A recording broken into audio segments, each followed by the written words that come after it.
The program will begin in 10 minutes.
Please take your seats. The program will begin in 5 minutes.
Please take your seats. The program is about to begin.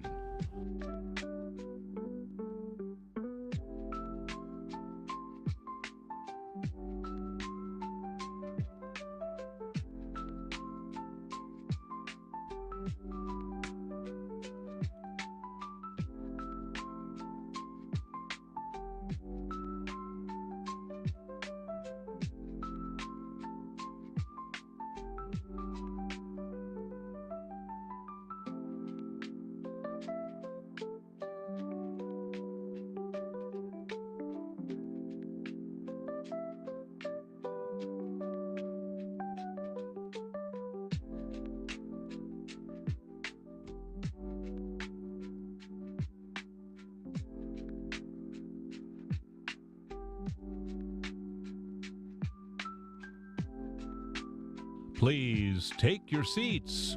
Our program will begin now.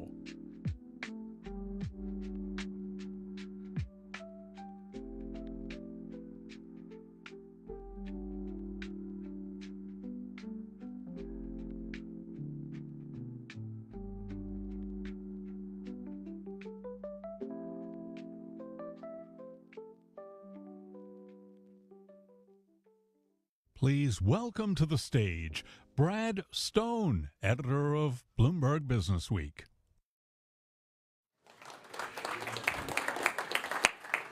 Good afternoon, everybody, and welcome to Bloomberg House. We have an absolutely jam-packed afternoon. Conversations with CEOs, a head of state, that is just part of the agenda. So please make yourselves comfortable, get some coffee and tea if you're standing up, maybe remember to bend your knees a little bit. It is going to be an incredibly interesting afternoon. First up, a panel that looks at how advanced technologies are cultivating the future of sustainable agriculture. Now, a quick note, this session is sponsored by Syngenta and is brought to you by the commercial team at Bloomberg Media. And I'd like to take a minute to thank Syngenta for supporting the event. After that, my colleague Shireen Ghaffari and I will be speaking with Dario Amodei, the CEO and co-founder of Anthropic. Following that, we'll bring you a conversation with Larry Fink, Chairman and CEO of BlackRock, and Peng Shao, CEO G42. They'll be speaking with my colleague Francine Lacroix, anchor Bloomberg Television. And after that, I'll be interviewing Marc Benioff, the CEO and Chairman of Salesforce. And we're not done yet, because at 5 o'clock, our editor-in-chief will interview Javier Milei, the president of Argentina. So I told you, an incredible afternoon. Remember, we're active on social media. Please engage with us there using the hashtags and handles on the screen. But first, I want to hand it over to my colleague, Lauren Keel, Global Head of Community Innovation at Bloomberg Media.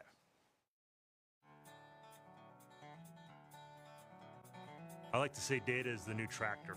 Data is bringing the kind of efficiency and evolution that we saw in agriculture when tractors came in. I am a farmer, not a full-time farmer, but I am very heavily involved with the family farm. My main job is I'm the CEO of Syngenta Group.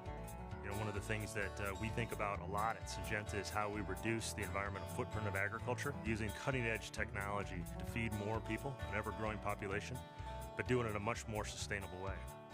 I think it is a very exciting era of farming, an era where we're bringing together a lot of new innovation focused on being able to be more productive. So I'm very excited about where we are today. I'm even more excited about what the future holds. Please welcome to the stage Suzanne DiBianca, Executive Vice President and Chief Impact Officer at Salesforce, and Jeff Rowe, CEO of Syngenta Group, for a conversation with Bloomberg's Lauren Keel. Hi, everyone. Good to see you all. Thanks so much for packing in here for our conversation. I know we want to see Jeff, the star of the video that you just saw. How exciting. Suzanne, thank you so much also for being here with us. At first glance, some people might wonder, what are Syngenta and Salesforce doing on the stage together, right? Very different companies. We have a leading agri-tech company. We have a pioneering software provider. What's the overlap? That's what we're here to tell you. So, Jeff, I want to start with you. We know from the video we just saw, you're a farmer. You're a fifth-generation farmer. You're also the CEO of an agri-tech business. What do you see as the key technologies that are impacting your work and your industry? Sure. Well, thanks everyone for coming. It's a real pleasure for me to be here and talk to you about my main passion in life, which is agriculture. As you saw from the video, my family has been involved with agriculture for a long time. We continue to be involved with agriculture. And if you look back at the history of agriculture, human beings have been farming, roughly about 10,000 years. Depends on who you ask. So a long time. And there's been a lot of different innovation cycles during that period of time. But I have to tell you, with the combination of many different technologies, some of which we'll talk about today, I feel like this is a new era of agriculture, a new opportunity. And some of the trends that I see are really critical that will be enabled by those technologies are how do we make more of what we need to eat? How do we improve food security, which I think is a human right? At the same time, we reduce the environmental footprint of agriculture, which is something that I think we all feel very strongly about. And I think the only way that we can do that effectively and in a time period that we need is through cutting-edge innovation, which again is what we're going to talk about today. Speaking of cutting-edge innovation that everyone's talking about, AI on everybody's minds and lips here. Suzanne, how is Salesforce using AI to focus on food and agriculture and support those industries? Yeah, thank you. And thank you, Lauren, for having me here today and everyone for coming out. As it's very clear, we are not an agriculture company. It is not our superpower. Our superpower is software and partnerships. So working with companies like Syngenta, many others in the agriculture space, we think about how do we bring what we know, which is software and agents, which you'll hear a little bit more about, and AI to really solve some of the most important problems to executives like Jeff. And one way that we do that is in what I call sort of making the invisible visible. So, you can't really manage what you can't measure. So one of the things we've done is we've built this really beautiful emissions intelligent platform, which has an agentic interface, a conversational interface, where you can get all of your data as it relates to your emissions, your water, your waste, and really make that data visible and actionable. So it's been an extraordinary development partnership that we've done with many of our customers. I'm customer 0 on this product, and it's been really fascinating to see how much both time we can save by automating compliance reporting, as an example, but more importantly, being able to sort of action things around emissions, whether it's buildings or equipment that you're using, and then being able to get recommendations on how to bring those emissions down. Can you talk a little bit more about that experience of being customer 0? What are some of the things that it's helped you with? So I just last week asked my agent, my emissions agent, what is my worst performing building? And well, first I asked it what were all my climate targets and how I was doing against those. And then I began to dig into the real estate portfolio. As a software company, not as a manufacturer, 90% of our emissions are in scope 3, but we do have buildings that we rent, we have air travel, we have some things that are kind of within our scope 1 control. And it came back to me with a building in Colorado, which I didn't even know we had, which was an interesting insight. But it's a very small office. We have a lease in the office. It's an old building. Colorado, and I went to college in Colorado, so I was very surprised that that was the answer, and globally. And it turns out that Colorado doesn't have necessarily as clean as a grid as California because of some of its mining history. So I said, well, what can I do about this? And it kind of gave me some ideas for the building. Of course, we're renters in it, but we were able to bring that to the other tenants in the building and together go to the landlord and say, if you do these retrofits, not only will it help our emissions targets, but it will likely save you money. And they executed that within a month. So it's pretty powerful. Jeff, when we're talking about powerful, I want to give people a sense of the scale of the impact that these technologies can have on the agriculture industry. According to Benioff, the global agriculture industry employs a quarter of the world's population. It generates more than $8 trillion in annual revenue and occupies and impacts over half of the habitable land on Earth. So if you think about the scale of that, how can technologies like AI help you at such a massive level? Yeah, so I mean, obviously, the statistics you just quoted, agriculture and the food industry is quite large.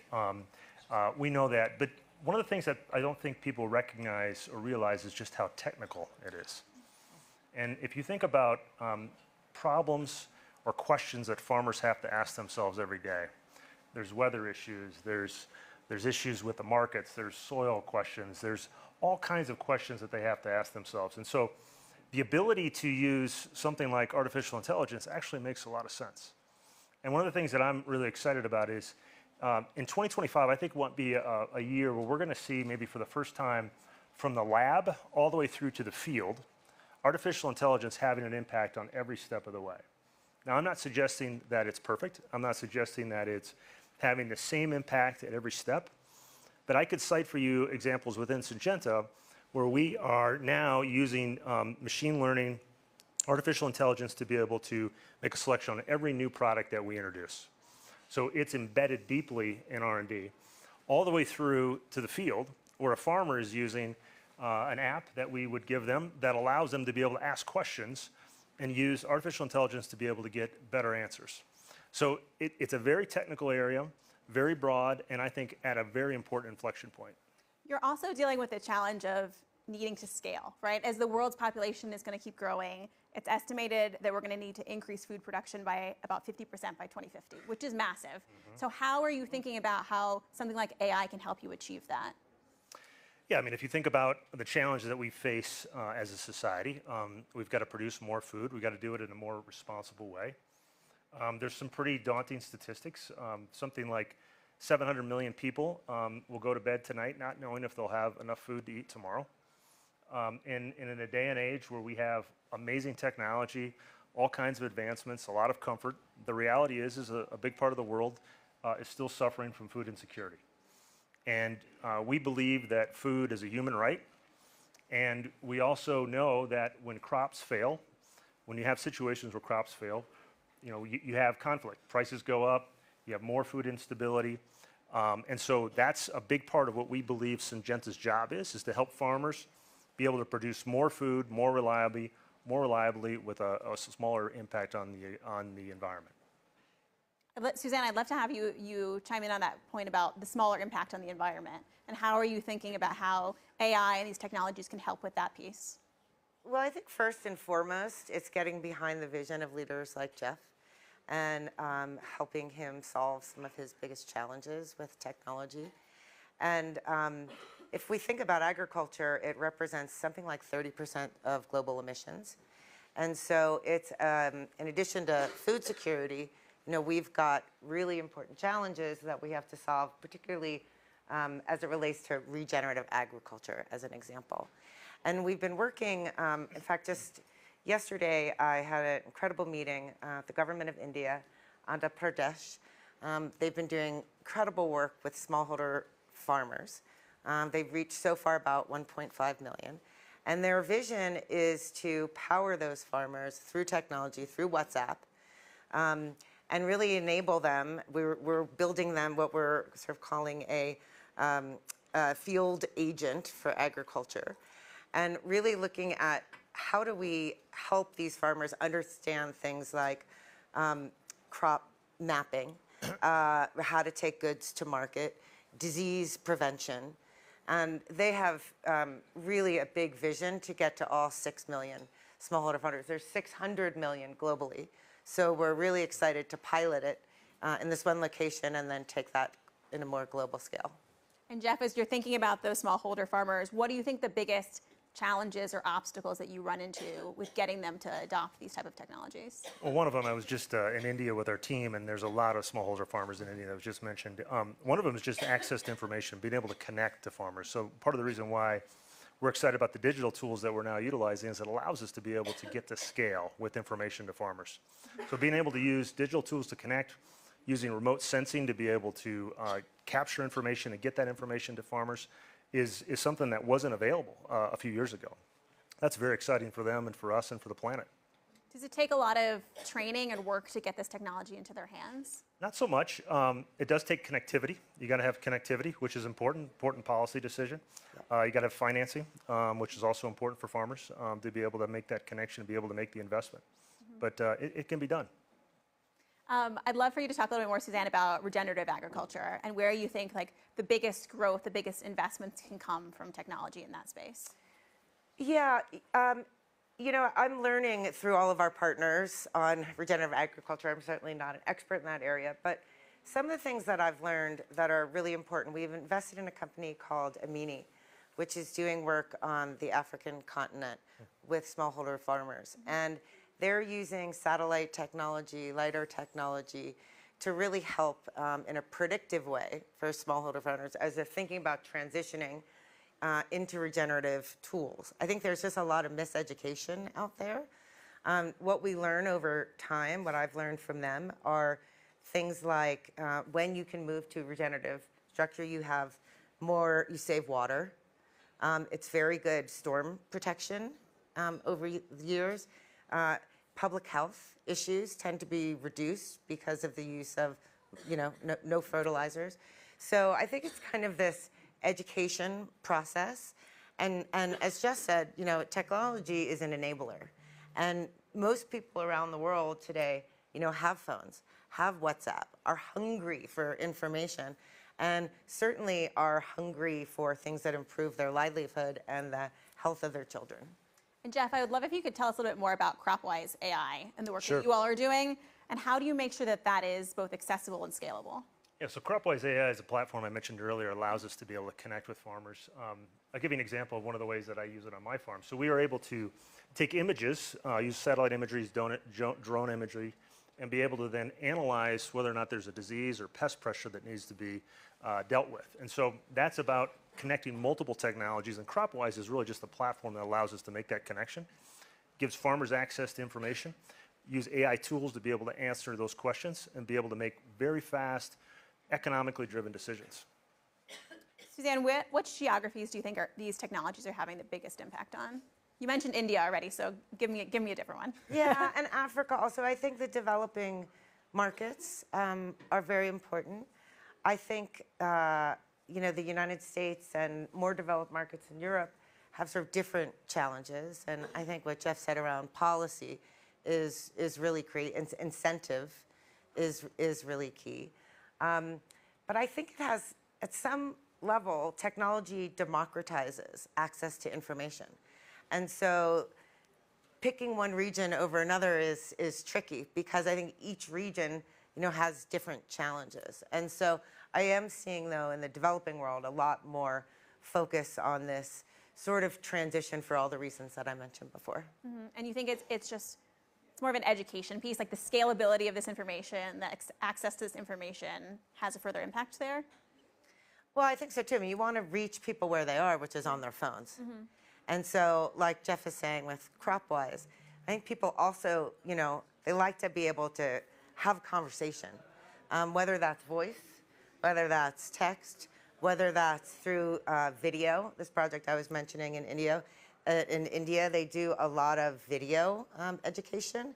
And so I think sort of it's multimodal, if you will. Jeff, you mentioned a little bit about how you've been using this on your own farm. Tell us a little bit more about not just AI, but some of the broader technologies that you're using that have maybe changed the game since you became a farmer. Yeah, so, I mean, we've talked a lot about digital, which is, of course, a big part of what we're investing in and what we're doing. But also, we have at Syngenta a very big pipeline in seeds, biological, crop protection. And so, we're introducing all kinds of new products to farmers all over the world all the time, which is one of the most exciting parts about my job. I get to go to product launches. I went to one in Brazil recently. It felt like an iPhone launch because I've never seen so many farmers excited about the new technology called Pinaslin that we were bringing, because this is a technology that allows them to continue to farm. And so, again, our ability to bring not just digital tools, but also a whole suite of new technologies is really important. That's exciting, and I've never thought about it like an iPhone launch, but that sounds quite exciting and brings the energy of the technology that we're talking about.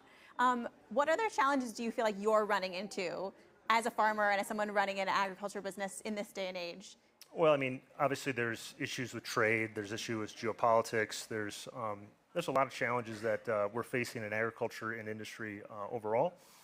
But it comes back to our purpose. Our purpose is one that I believe in, I'm committed to, I'm confident in, and so I feel that we'll find a way. And we kind of alluded to partnerships a little bit before, but Suzanne, I'd love to talk to you a little bit more about that. I think that's somewhere that Salesforce has shined and really thought about how can you build an ecosystem together. Mm-hmm. So tell us a little bit more about some of the partnerships you've worked on in the agriculture and food space. Well, we've recently, it's for us been more nature more broadly. If we think of agriculture, we think a lot about restoration. We think about conservation. We think about supporting a diverse species of planting. We have an effort that we call 1 Trillion Trees. I was just at the Congress Center with a launch of a conservation project in the Congo, which is pretty amazing. They're actually using nature as a tool for peace in a conflict area, which I think is a really beautiful thing. So we're, as we think about how we can get behind with our technology, with our tools, with our sort of collaboration. It's sort of multi-stakeholder. It's nonprofits, it's governments, it's businesses, it's individuals. And so, this example, this Trillion Tree example, is a complete collaboration. Salesforce we happen to have stood it up, but it's been, incredibly powerful to see it flourish to hundreds of companies in, almost every continent in the world. And Jeff, talk to us about some of the big partners that you have. How are you thinking about what partnerships do for you? By the way, I think those are great initiatives. I mean, one of the ones that come to mind is that we've talked about before is a project called Reverte. This is a project that we are partnering with Nature Conservancy on in Brazil. It's about taking degraded land, bringing it back into production. And so this is really important for agriculture because that production is needed in the world and it avoids cutting down rainforests. And so our ability to bring this degraded land back into production, make it work, makes it work for society, it's good for farmers. Partnering with the Nature Conservancy has been great for us because it helps us. How do we communicate those things that farmers need to be aware of as they think about sustainability and efficiency? And so that's a big project for us, it's been a big success and we're scaling. Suzanne, we've been talking a lot about nature, we've talked about agriculture, we've talked about food, but you guys work on so much more. So what do you think from the work that you might be doing with manufacturing or healthcare, or other industries, what can Jeff learn from that? I think it's a shared learning process. I mean, I learn as much from our customers, I think, than they learn from us. I think, one of the things is driving efficiency is critically important. People are worried right now about AI and jobs. I think about the parallels in agriculture where people were worried that the tractor was going to get rid of, a lot of farm workers, and turns out that didn't happen. And I think we're at this kind of early days of looking at, what is this technology transformation going to mean to people, to our customers, to people, in the field as they get information on their phone and can adapt and act more quickly. But I think more than anything, it's like to your last question around partnerships, and I think what we've really learned is none of us can do any of this alone. We need to stand together. We need to support the growth of our communities, whether it's in manufacturing, whether it's in agriculture. We need to think about jobs of the future together, and that's the only real way forward. And it's one thing I really like about WEF is its multi-stakeholder approach. Absolutely. Jeff, do you think that these technologies are helping attract more people to the career, the industry of farming? How are you thinking about how this impacts what it means to bring the talent in that you need? Yeah, it's a great question. I don't know if it's bringing more people into farming. I think it's bringing more people into agriculture. So we are, at Syngenta, we are recruiting people from many different disciplines. In fact, one of the things I really enjoy doing is recruiting people into agriculture who have never been on a farm, who have never been associated with agriculture. Because we are solving, again, some of the world's biggest challenges, some of society's biggest challenges. I think one of the best ways to do that is to have diverse thinking, diverse backgrounds. And so technology, what it allows you to do is that you can hire somebody who's great modeler or a great mathematician, and you could say, here's your challenge. And it's ag specific. And so that has been, I think, kind of revolutionary for us as an employer in agriculture to be able to go out and access different people, different backgrounds. And it's been really good for agriculture. It's been really good for the company because we get access to different, diverse minds. You mentioned to me beforehand that your son is studying agriculture, maybe a sixth-generation farmer, we'll see. Yeah. How do you think that technologies like what we're talking about are going to impact the way that he works in agriculture? Well, look, I mean, one of the problems that we have in agriculture in general is we don't have enough farmers. We don't have enough access to labor. And so automation, digital tools, new technology, precision agriculture, all of these things allow you to farm more efficiently. And it also requires you to have a little bit different skill set. So it used to be a lot of farmers in the world were kind of mechanics, basically, because they could fix tractors, they could fix things. Now it's much more about how do you leverage data. And so you had mentioned earlier about tractors. One of the things that I like to say, I said it in the video, is data is the new tractor. And what I mean by that is data is creating efficiencies now in agriculture, just like tractors created efficiencies in agriculture when they came in. So it's a different time, different skill set, but I think it's actually very exciting. I think we're all conscious by being here at Davos about the power of these big global convenings to get things in the news and to get attention. And I know one of the big things that, one of the takeaways from COP last year was that we started to talk a little bit more about transforming the agri-food system. And I think that's going to be an even bigger theme in Brazil this year for COP 30. So Suzanne, how do you think that we keep this as a frontline focus? And how do we keep bringing in this digitization, the technology, keep that conversation first and foremost at COP and other big convenings where it can make a difference? Yeah, it's a great question. I'm really excited to do COP in Brazil. There's incredible leadership there, and especially from the Minister of the Environment, who I'm incredibly impressed by. There's a lot of technology innovation. We have an incredible leader there who's been working very closely with the public sector. So, I mean, my bias is always just do the work and then let it speak for itself. So we've been working with the government, number of different states in Brazil to really look at how do we bring this kind of agent force vision that we have to them and their conservation goals. So we're just kind of quietly humming along, building some things with the government of Brazil, and then we hope to showcase it at COP, but it's really them showcasing it for themselves, and then can hopefully be picked up from other governments around the world. Jeff, if there's one big learning that you want people to take away from the audience here about, I didn't know this about agriculture, I didn't know this about farming, especially as it relates to technology, what's that one takeaway you'd want them to leave today with? That agriculture is more technical than you probably realize. It's more complicated than you realize. One quote I've heard said, and I repeat it a lot, is people have never cared more about where their food comes from, but know less about how it's produced than right now. Because as society has moved away from farming, there's fewer farmers. It's just natural that you get further away from the details. But I think it is important for influential people like are gathered here to recognize how important agriculture is, how innovation and technology is critical. There is a little bit of a feeling that if we just went back to the way agriculture was 100 years ago, all of our problems would be solved. Trust me, my family was farming 100 years ago. That is not what you want. It's inefficient. It's not good for the environment. Food security would go down. So innovation is a good thing in agriculture. Innovation is a good thing in food production. We have to be science-driven, science-led, and I think if we do that and we continue to embrace innovation, the future is very bright. Jeff and Suzanne, thank you both so much. Thanks, you. Lauren. Thank you. Please welcome to the stage Dario Amodei, CEO of Anthropic, for a conversation with Bloomberg's Shireen Gaffrey and Brad Stone.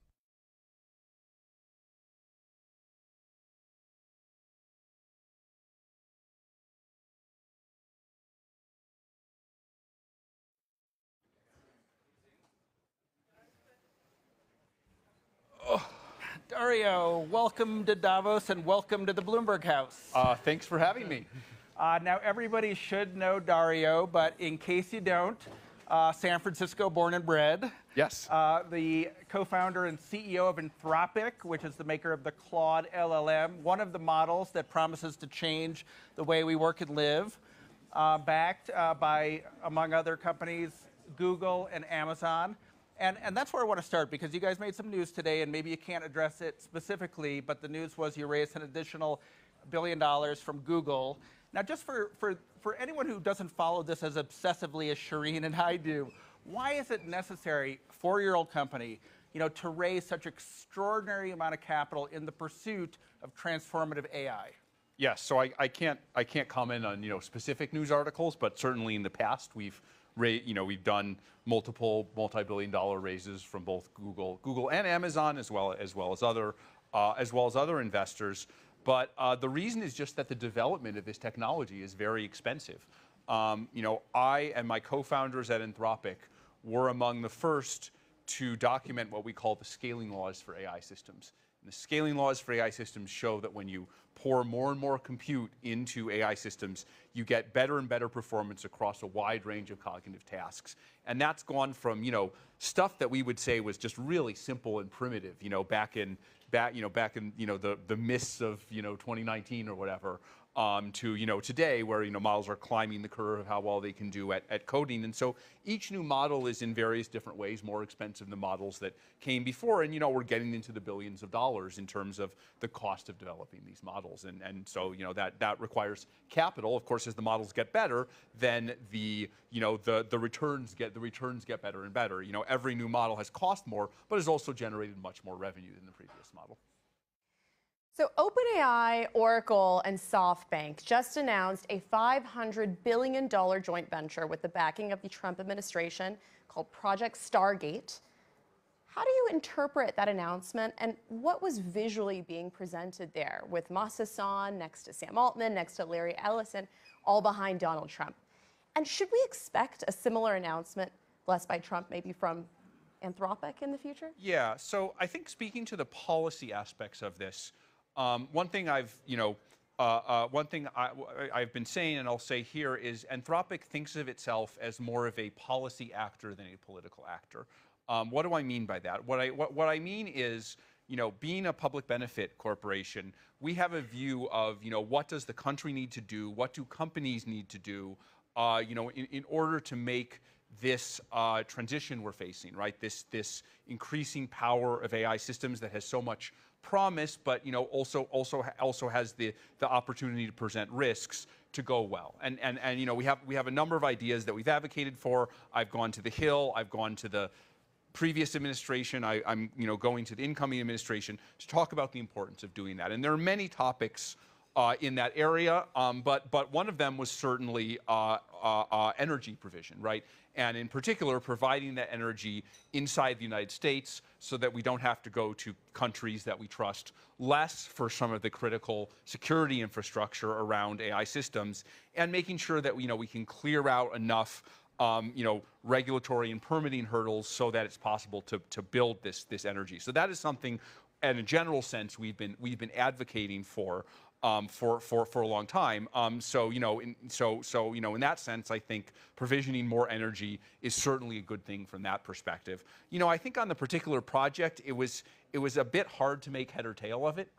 It seemed a bit chaotic. It's not clear how much money is actually involved and how much of that was committed. Different numbers were thrown out. It's not clear which company actually had the money or how it would be applied. It was, presented along with the Trump administration, but it's not clear what, if any, the role of the government actually was in it. So I think it's hard to comment without having more details. Just to follow up, do you worry that the government here is picking a winner and could advantage OpenAI? Yeah, this is again has always been our perspective here, right? Our goal isn't to try and get the inside track with one particular government or another particular government. It's to kind of lay out a policy platform and say what we need to happen. And our view, which I think will be vindicated, I'm not sure, is that if we do that, there will be enough of the right things to go around. If we make ourselves substantively helpful, things will work themselves out. Some players may be more flashy about it than others, may see it as more of a political thing than others, but we work with our cloud partners. We work with our cloud partners as well, and for many years we've been thinking about how to scale. For years I've been saying $100 million in 2023, $1 billion in 2024, $10 billion, $100 billion.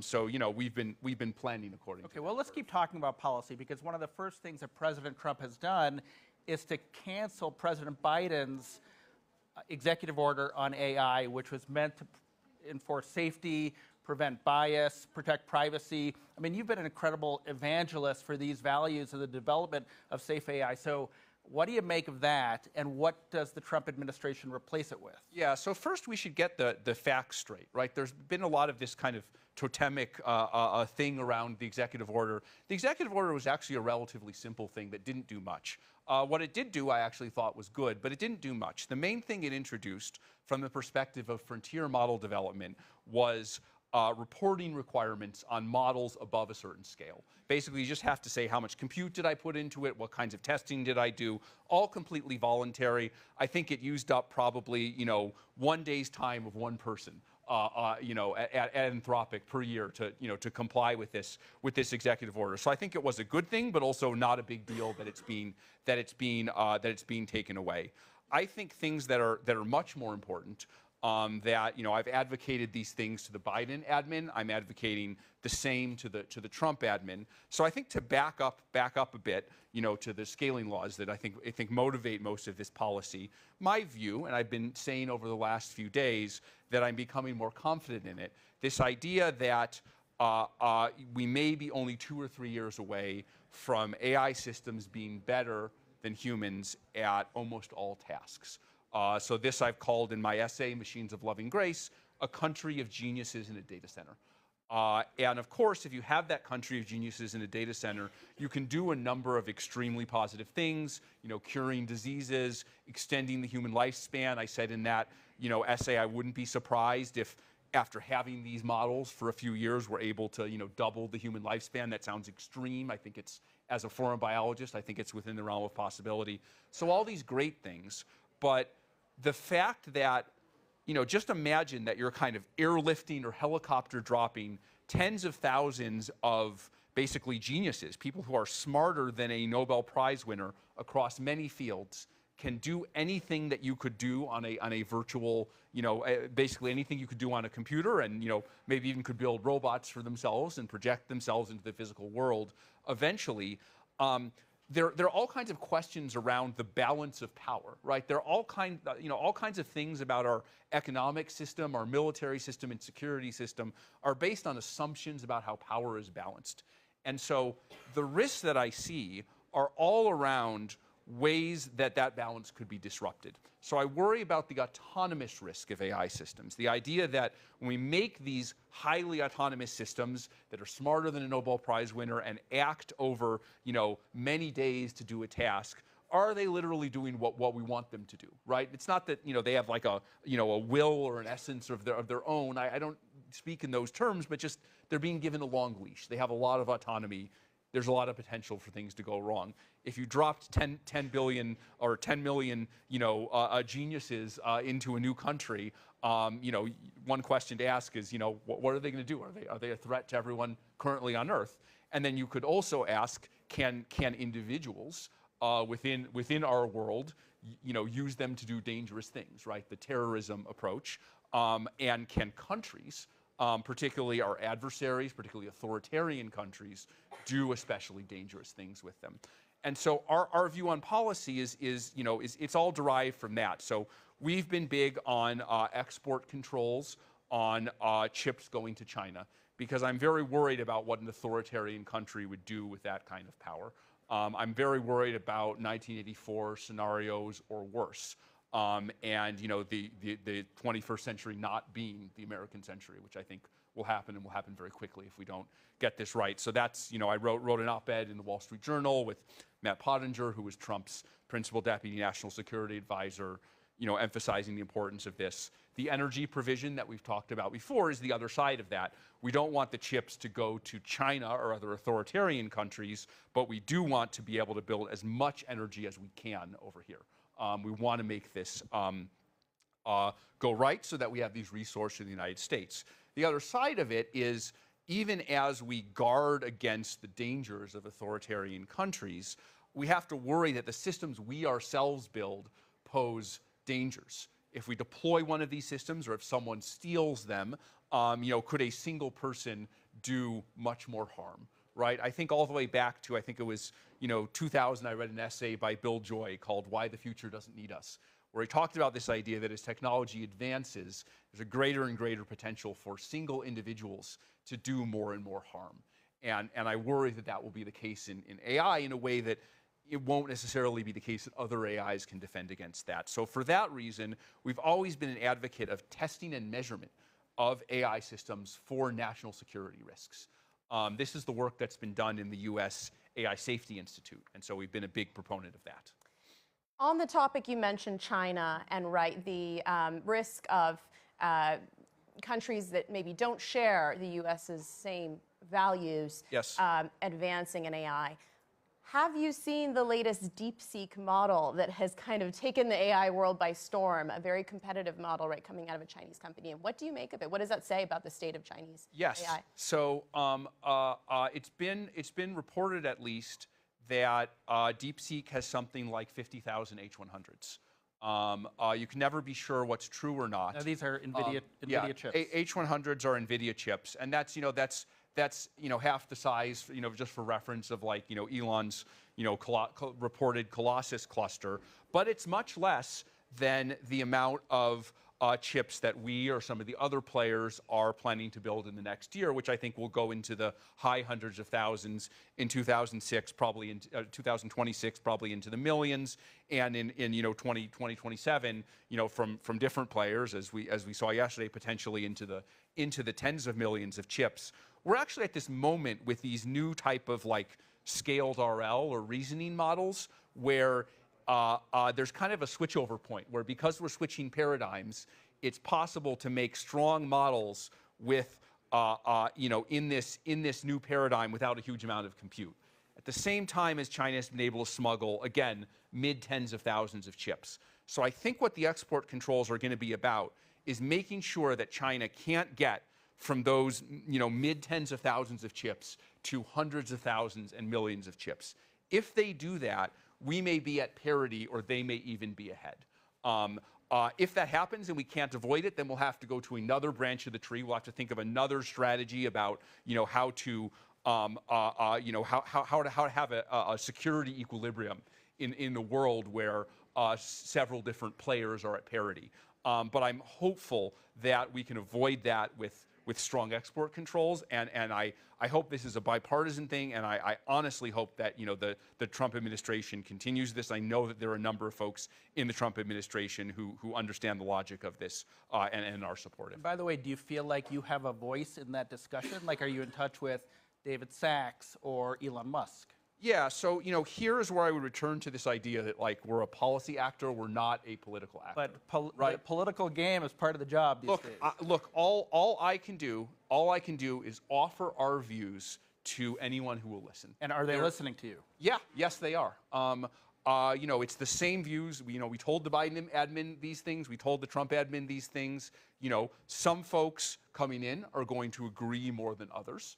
But we've had there's a lot of different players here. We've had conversations with some of them, and once we explain what the stakes are here, then people start to understand. I think people by default think of this as just like internet policy, right? We should deregulate. We shouldn't get in the way.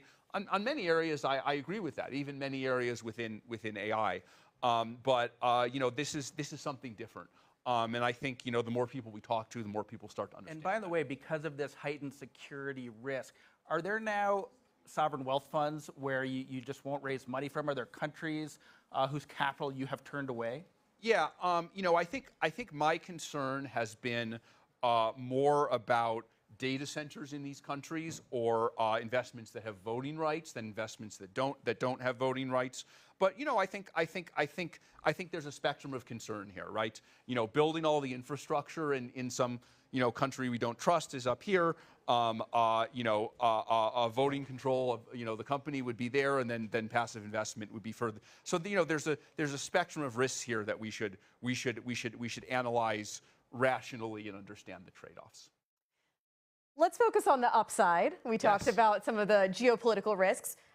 You mentioned life extension and your kind of renewed optimism about the kind of incredible progress that more sophisticated AI can bring. Have you seen something in the past 2 months since we last spoke and you wrote your essay that you referenced that's made you even more confident that we are going to reach this kind of potential super intelligence in the next few years by 2027? And if so, what is it that makes you more confident? Yeah, I would definitely say that the switch from, pre-training as most of the compute that we use, right, the traditional, type of large language models that we train, to increasing work on, large-scale reinforcement learning in various forms. Every company has, different companies have put out different versions of this. We kind of have, are going to have our own version of this at some point. We'll do it a bit differently than some of the other players have done it. But, the scaling laws there continue and are strong. I think the scaling laws for pre-training actually are continuing as well. But now there's kind of two sources of it. So the trend is more robust. It's harder to stop it. There's more directions in which things can scale. So I've become more optimistic. I've also become more optimistic as we've talked about applications. We have talked to pharmaceutical companies about using Claude first in things like clinical trials, where they've been able to compress the length of clinical study reports from Usually those take 9 weeks or so. One pharma company that used Claude was able to generate the report in 10 minutes and check it in a few days. And now they're increasingly thinking about how to get into the real meat of drug discovery. I talked to one pharma company exec.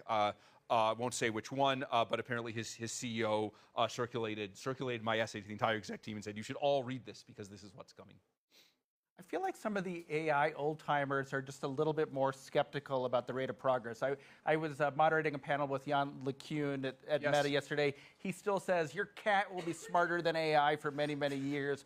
I mean, are they defining the terms differently, or? It is really interesting because what it means to be a skeptic has moved, the line has moved. So Jan LeCun, I don't know about this essay, but he has said that, in posting skepticism with respect to this, he said, no, none of this stuff is going to happen for 5 years. So that's the skeptical point, right? And 2 to 3 years is happening soon. So skeptics used to say we won't have this stuff until 2100. And by the way, I still have some uncertainty. I think there's maybe a 5% chance that we get to 2100 and the technology is not substantially more advanced than it is now. Everyone laughs at me, and I look back 20 years, and I'm like, ha ha ha! Think about the time when we thought the whole world was changing, and there was going to be a giant new Cold War we'd have to deal with over AI. We'll have you back on stage to eat some crow. Exactly. Exactly, right? The technology will still be useful, but we'll laugh at how crazy we all were and how much crazier I was than everyone else. But so again, 5% chance, maybe 10% chance. That's still what happened. I'm just willing to run that risk, willing to look stupid. But the skeptical position is this isn't going to happen for 5 years, maybe for 10 years. And so the skeptics have really moved the goalposts without acknowledging that that's what they've done. We talked about the potential immense positive impact of something like helping with health. But this is also going to displace a lot of jobs, right, potentially. Do you think, and there's just great risk that you mentioned, right, especially if these systems get out of our human control. Do you think the world is ready for what you think is coming in the next 2-3 years? Yeah, so I think one of my concerns is that I actually don't think the world is ready. Anthropic, has been concerned about these things for a very long time. And I think a lot of our work has focused on these kind of autonomy, these safety and security risks, and those are very important. Our view has been very technocratic. We focused on doing the research that's necessary to mitigate those risks. But I think over the last few months, I've become increasingly aware that there's kind of another task at hand, which is that the world as a whole deserves to know about what's coming. It's going to affect each individual person. For some of these job display, that's a separate topic, and we're starting to think quite a lot about that, and how to handle that in the short run and how to handle that in the long run in a way that we all end up in a good place on the other side. But I think the thing that's striking to me is that there's a slice of the AI research community for which this is starting to become conventional wisdom, right? Where 2 to 3 years, that wouldn't shock anyone. If you filled this room with a certain kind of person, it wouldn't shock anyone at all, right? Or even if I said it in the streets in San Francisco, it starts to maybe not shock people at all. But then you go to the outside world, and it's just totally different. And I'm a little worried about a world where people find out suddenly, all at once, maybe in response to a product, maybe in response to a security disaster. That doesn't strike me as good for anyone or leading to a thoughtful response. And so one reason why I'm now saying more in this interview and in other interviews that, yes, I think it's likely, not certain, but likely that we actually are only 2 to 3 years away is, I want to warn people. I want people to know about this. And, some of that is going to lead to people saying, well, what's your plan? What's your plan for economic disruption? What's your plan for the risks of the world? Some of these we've been working on for a long time. Others, because we're, a company of limited size, we're newer to working on. But it's really our conviction to try to have answers that are as good as we can on these questions. Now, some of it's just what's happening in the world. There's like a market equilibrium. There's only so much we can do, but we are really going to try our best to lead the way here, set an example, maximize the upsides, mitigate the downsides to the extent that's possible within the the corporate ecosystem and the governmental constraints that we all face. So Dario, and we now have 2 minutes left. For the people in this room, for the people who are watching remotely, practically, what should we be doing to prepare? Yeah, so I think I got asked a question yesterday about, if you were like raising a kid, like what should you teach them? I gave 2 answers. One was like, well, the obvious answer is AI. Like, teach them how to use AI. This is how you adapt to these things better, and get us through to the point where we have a broader societal answer to all of this. And the second one was critical thinking skills. That as more and more reasoning thought is done by AI, we're going to more and more see, reasoning that's like super persuasive, but might have really subtle flaws in it. Even scientists will have to read things produced by AI that are almost as good as what a scientist would do, but there are lots of subtle flaws in it that may be hard to detect. And so, cultivating in people this kind of critical thinking. In terms of what adults do, or if you're a CEO of an organization. Yeah. I think be aware of AI, adapt to AI, but also think about these problems of labor displacement. I think pure market capitalism can be pretty brutal here. And again, at some point, AI is going to be better than anyone at everything, and then we have to have this broader societal conversation about how we all handle it.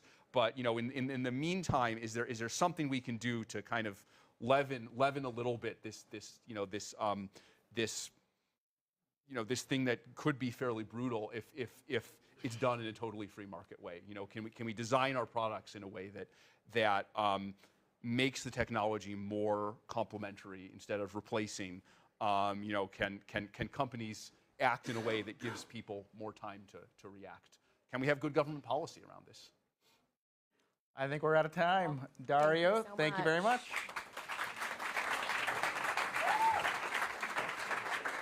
Please welcome to the stage Larry Fink, Chairman and CEO of BlackRock, and Peng Zhao, Group CEO of G42, for a conversation with Bloomberg's Francine Lacroix.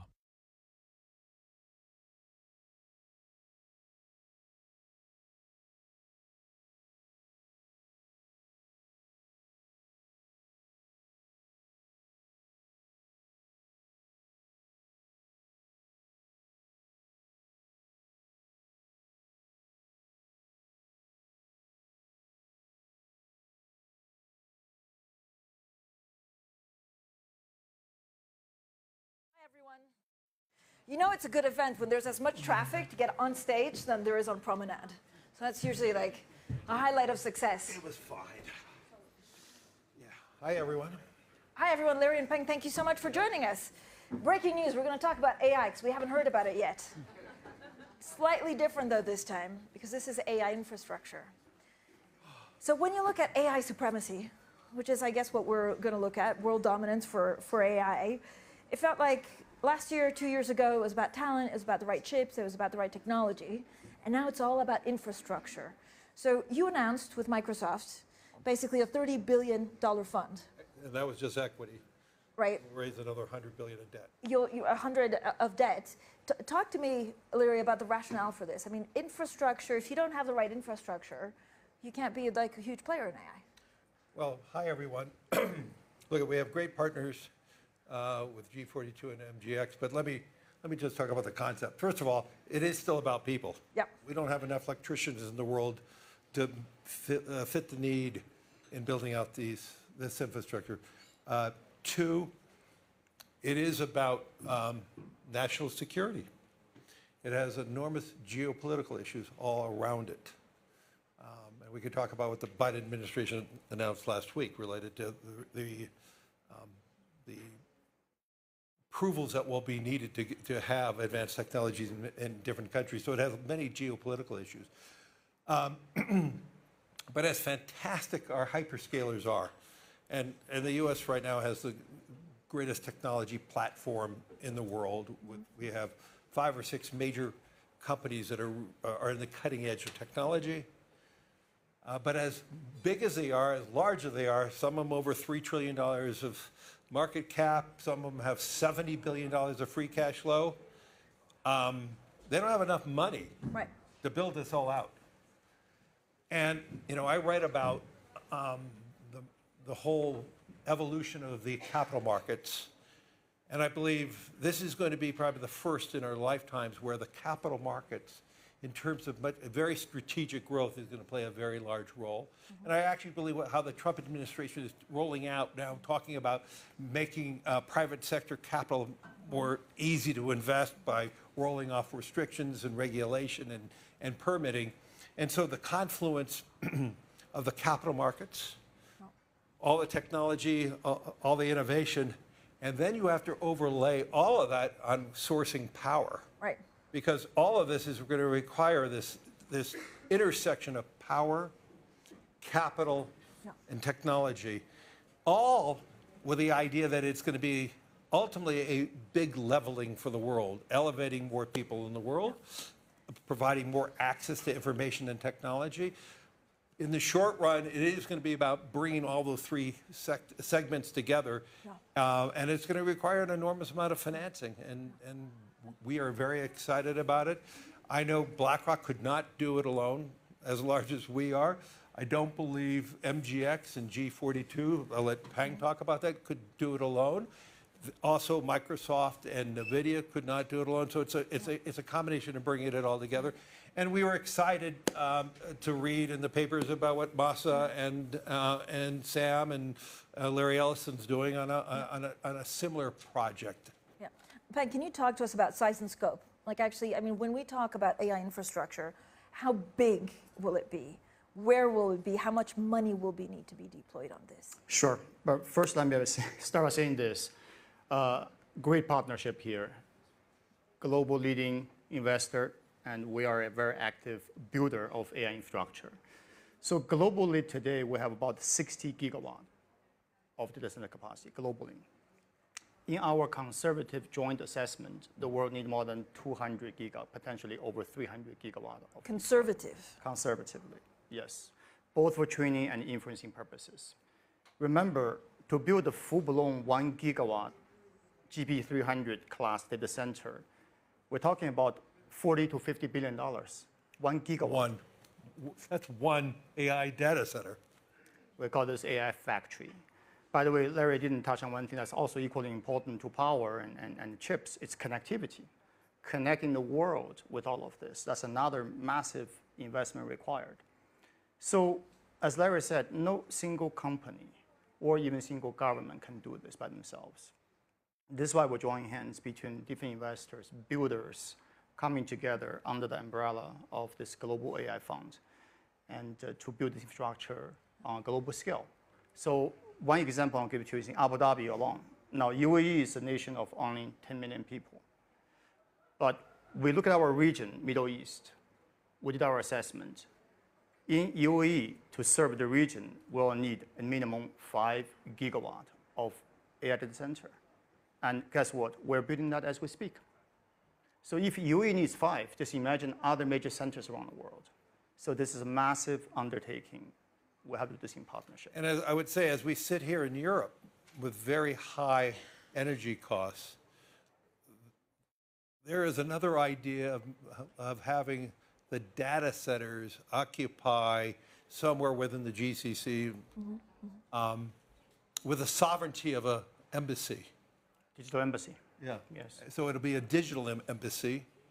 And so that could be a solution for parts of the world that have high cost energy or countries that have to import energy. So this is, as I'm saying, this represents a lot of geopolitical issues too, and some very large cooperation, which would be a good thing between governments. So, Larry, let me ask you, are politicians aware of, are they taking this seriously, or is it really up to private companies to come up with the funds, deploy it, and get it done? I don't think there's a conversation we're not having with any government that is part of the conversation is about what role can their country play within AI. Some of them have power and energy, and some of them don't. Some of them need water, some of them do. So it really depends on each and every country, but it is a conversation we're having in Asia, throughout Asia, throughout Europe, and North America. How does the Trump administration, second time around, change all of this? It feels like, they're putting crypto, they're putting AI really at the forefront of their administration. Well, I hope so. I mean, I think under Trump, the majority of the training workload for frontier models will remain on U.S. soil. absolutely. And it should. It's a very cutting edge, advanced capabilities U.S. should protect.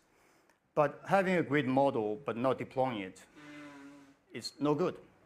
That's why we need partners from Abu Dhabi to Hong Kong to deploy inferencing infrastructure to serve those models to the global population. So this is why the partnership is so beautifully constructed. And Larry is very focused on investing primarily in the US today to help the hyperscalers to build their next tier of frontier model. And we're much more focused on the global deployment of inferencing fleet of GPUs and infrastructure. But Peng, from a builder-operator point of view, how much energy you need for this? Are there new partners that you have to bring in? Absolutely. We need a lot of energy partners to be able to make this a viable global undertaking. And hopefully this raises a conversation about what role will nuclear play in the energy mix. I mean, I don't believe we have the available energy if it's going to be 300 gigawatts worldwide. Keep in mind, we have to service, it's very important. If you're going to be building a data center, the data center has to be good for the locality. Yeah. It can't be drawing power away from the average consumer. So therefore, it can't raise the prices of electricity or it's not going to work. And so in every case, you have to be working with the locality and the government, working together. In many cases, it's going to require, let's assume, just round it up, I need a gigawatt of power. We are going to have to source that power. We're not going to be tapping from the grid. And if we do, Larry, if as investors and builders, we do take power off the grid, we have then commit to build additional capacity for the locality. So that's why this triumvirate of power, data, and capital is all integrated. It's like a triangle, but there's been a lot of talk about using renewable energy. Is now that out of the window because of the Trump administration? I mean, by no means. I think every hyperscaler has long-term aspirations to be utilizing more and more renewables. But in the short run, let's be clear, it's going to be heavily powered by gas. Natural gas. Natural gas in the United States. It will be supplemented by renewables. Yeah. And as I said, hopefully it raises a whole conversation about the role of nuclear in the future. And it should be a conversation we're having today. Because we're going to need unless fusion actually works and we have new sources of power, we are going to work. If you think about a Monopoly game, the worst part of the Monopoly game is owning a utility, right? You never wanted to own a utility. You want a bank. No, you never want to. But these utilities now, these power companies, are really important now. Absolutely. And these utilities stocks were dragging and dragging and dragging for many years. And now they're all rallying considerably. They have to play a vital role in this conversation. How important energy is, I'll give you one example. In the UAE, what we talk about, this formula of E equals MC squared, we actually change the formula to E equals to I. Energy equals to intelligence. The more you can have that, the more compute you can deploy, the more intelligence you can generate. I don't think in a Monopoly game you still want to own a utility, but I mean, this could change in 2025. Equity owner, you might want to own that. We should have the BlackRock Monopoly edition. Right. Like no one's ever thought of that. One more thing I would say is that our friend Elon loves to say this, nuclear fusion, we have it already right now, which is solar. Yeah. Solar energy is a form of derivative of nuclear fusion from the sun. We need to harvest that. We need to do a lot more of that. In what time scale? Because this feels like such a massive project, and it's still quite theoretic, I think, in a lot of people's minds. We had a meeting on this with a bunch of power companies at lunch today. And it depends on your time frame. If your time frame is 2 years, you have one answer. If your time frame is 5 years, you have another answer. If your time frame is 20 years, you have all different answers. And so it is about the immediacy, and that's some of the issue. Everybody is saying I don't think a country wants to be left behind right now. I don't think a hyperscaler wants to be left behind, or a technology firm wants to be left behind. So there's going to be a huge amount of capital deployed. Now the question is, how do we ensure that the capital is deployed, that we get the proper return across the board, that we're focusing all the different issues. But in every conversation you have with anybody from the technology side, they're saying the speed in which these AI models are improving is accelerating, and that means the utilization is improving dramatically. Absolutely. I would just say one thing. When I look at different companies in different industries, and I always highlight Walmart, who's had an exceptional 18 months. And you talk to the leadership of Walmart, they believe so much of their performance has been driven by their utilization of AI right now. They have better information of their clients than most of their competitors. They have better inventory control using AI and intelligence. And it shows up in their financial results. And every company, I believe, is going to start utilizing that in a form. And so I think this is all going to be accelerating over the next 10 years. But Peng, who do you think decides this timeline? So is it politicians? Is it the AI companies? I think the market will decide that. I think the demand. Not will Elon decide Musk. that. Well, he's both the demand and the supply. But on the demand side, seriously, I do believe we'll see significant uptick at these models. You heard from Dario earlier how smart these models are getting. And they are not just one, there are multiple frontier models very capable of PhD-level intelligence already. If you allow me to just slightly adjust topic a little bit, you mentioned crypto earlier. I think it's impossible to have a great conversation with Larry while talking about crypto. What you did with your ETF is incredible, truly incredible. And I actually believe crypto is a currency of AI. We spoke about earlier how soon enough all of us will have multiple agents, AI agents working for us. They're going to inform us, they're going to support us, they're going to make transactions on our behalf. So worldwide, there will be explosion of financial transactions 24/7. The traditional banks, the SWIFT system cannot support that.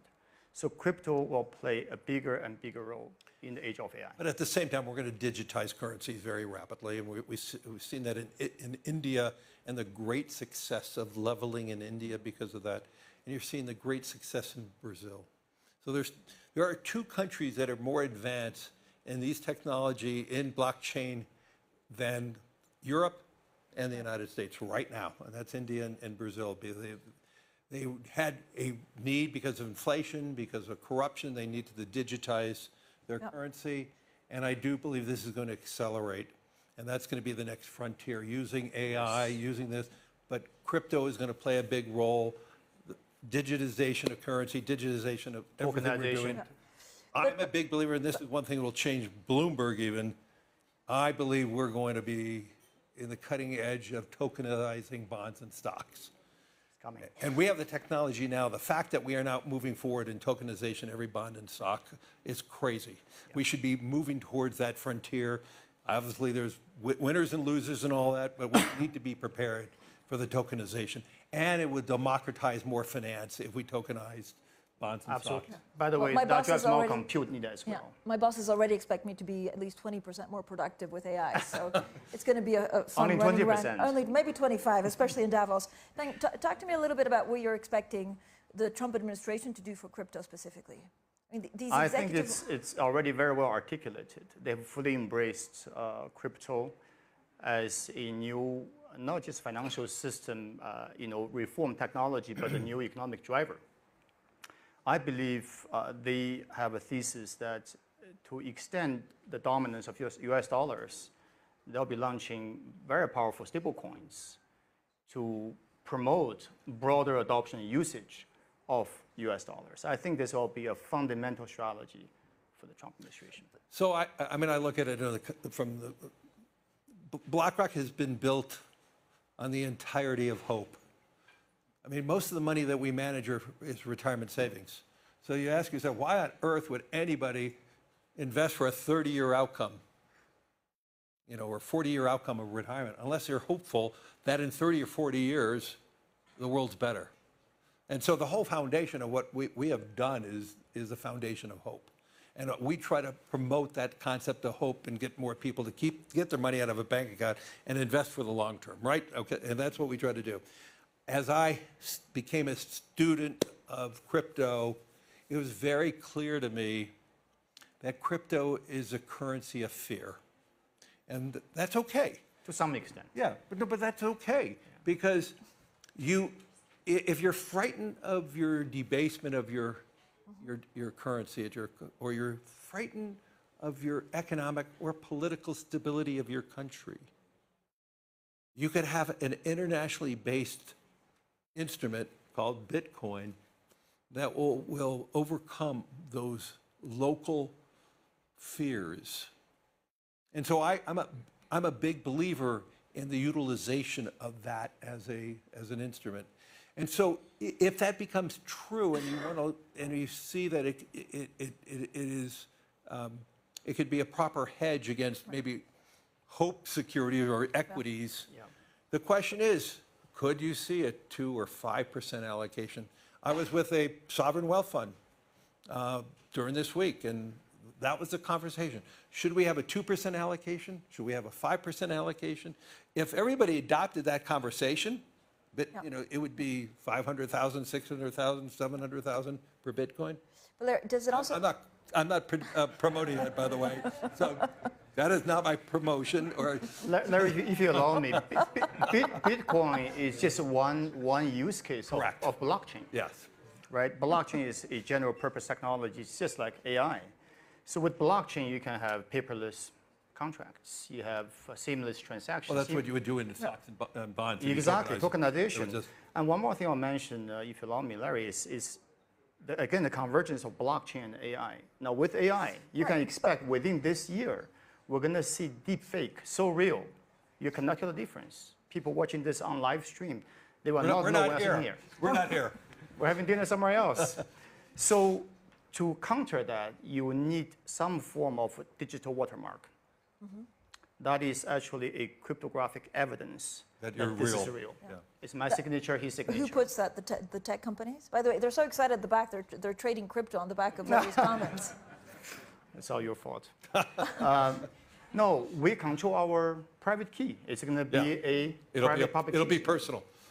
We'll have control. It's going to be like your irises, your fingerprints. It'll be a digital. But it's stored on blockchain. Yeah. Witnessed by the global population. Everybody knows. Cannot be faked. But does this change everything for just capital markets? It will. Yeah. I mean, my gosh, if we could tokenize bonds and stocks tomorrow, one of the great things that BlackRock is being accused of is how much vote we have.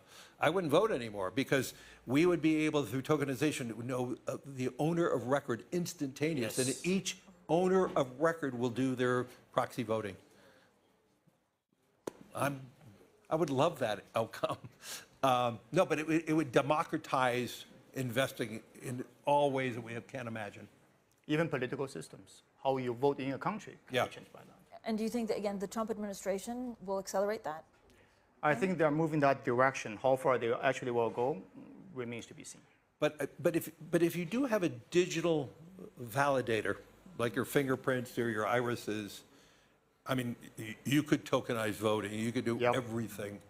And so it will change how we think and how we live and what we do. And we've been talking to some Southeast Asian governments, including Malaysia, Thailand, Philippines, Indonesia. All of them historically have the populations who are trading black market bitcoins and what have you. But now the governments are realizing US is driving a global policy shift. So they're now doing something very clever. They're saying, you know what, we're going to issue a new form of digital ID to every single citizen. Along with that is a digital wallet. Which Brazil, Brazil and India has already done. You're both so fired up about this, and you're so excited about it. I'm going to ask you what you worry about in the next 12 months. Is it that something goes wrong with the inflation, or is this that some of this gets into the wrong hands? Well, let's say cyber risk is ever present, and the amount of money that we're going to all have to make sure we're protecting, and we give a surety, and we give strength around the value of your digital identity. So all of that that's the foundation of any order. And so let's be clear, the amount of time and effort and money to authenticating everything is real. And so if there is something that breaks down that authentication, then we have a timeout. The biggest risk we have worldwide today is the world believes we are past the high point in inflation. And I could see real realities of elevated inflation. I know that is not the market forces are saying at the moment, but I could truly see a scenario where we are going to have elevated inflation. We would have a higher 10-year Treasury, and obviously the bond market. That's why I love the capital market.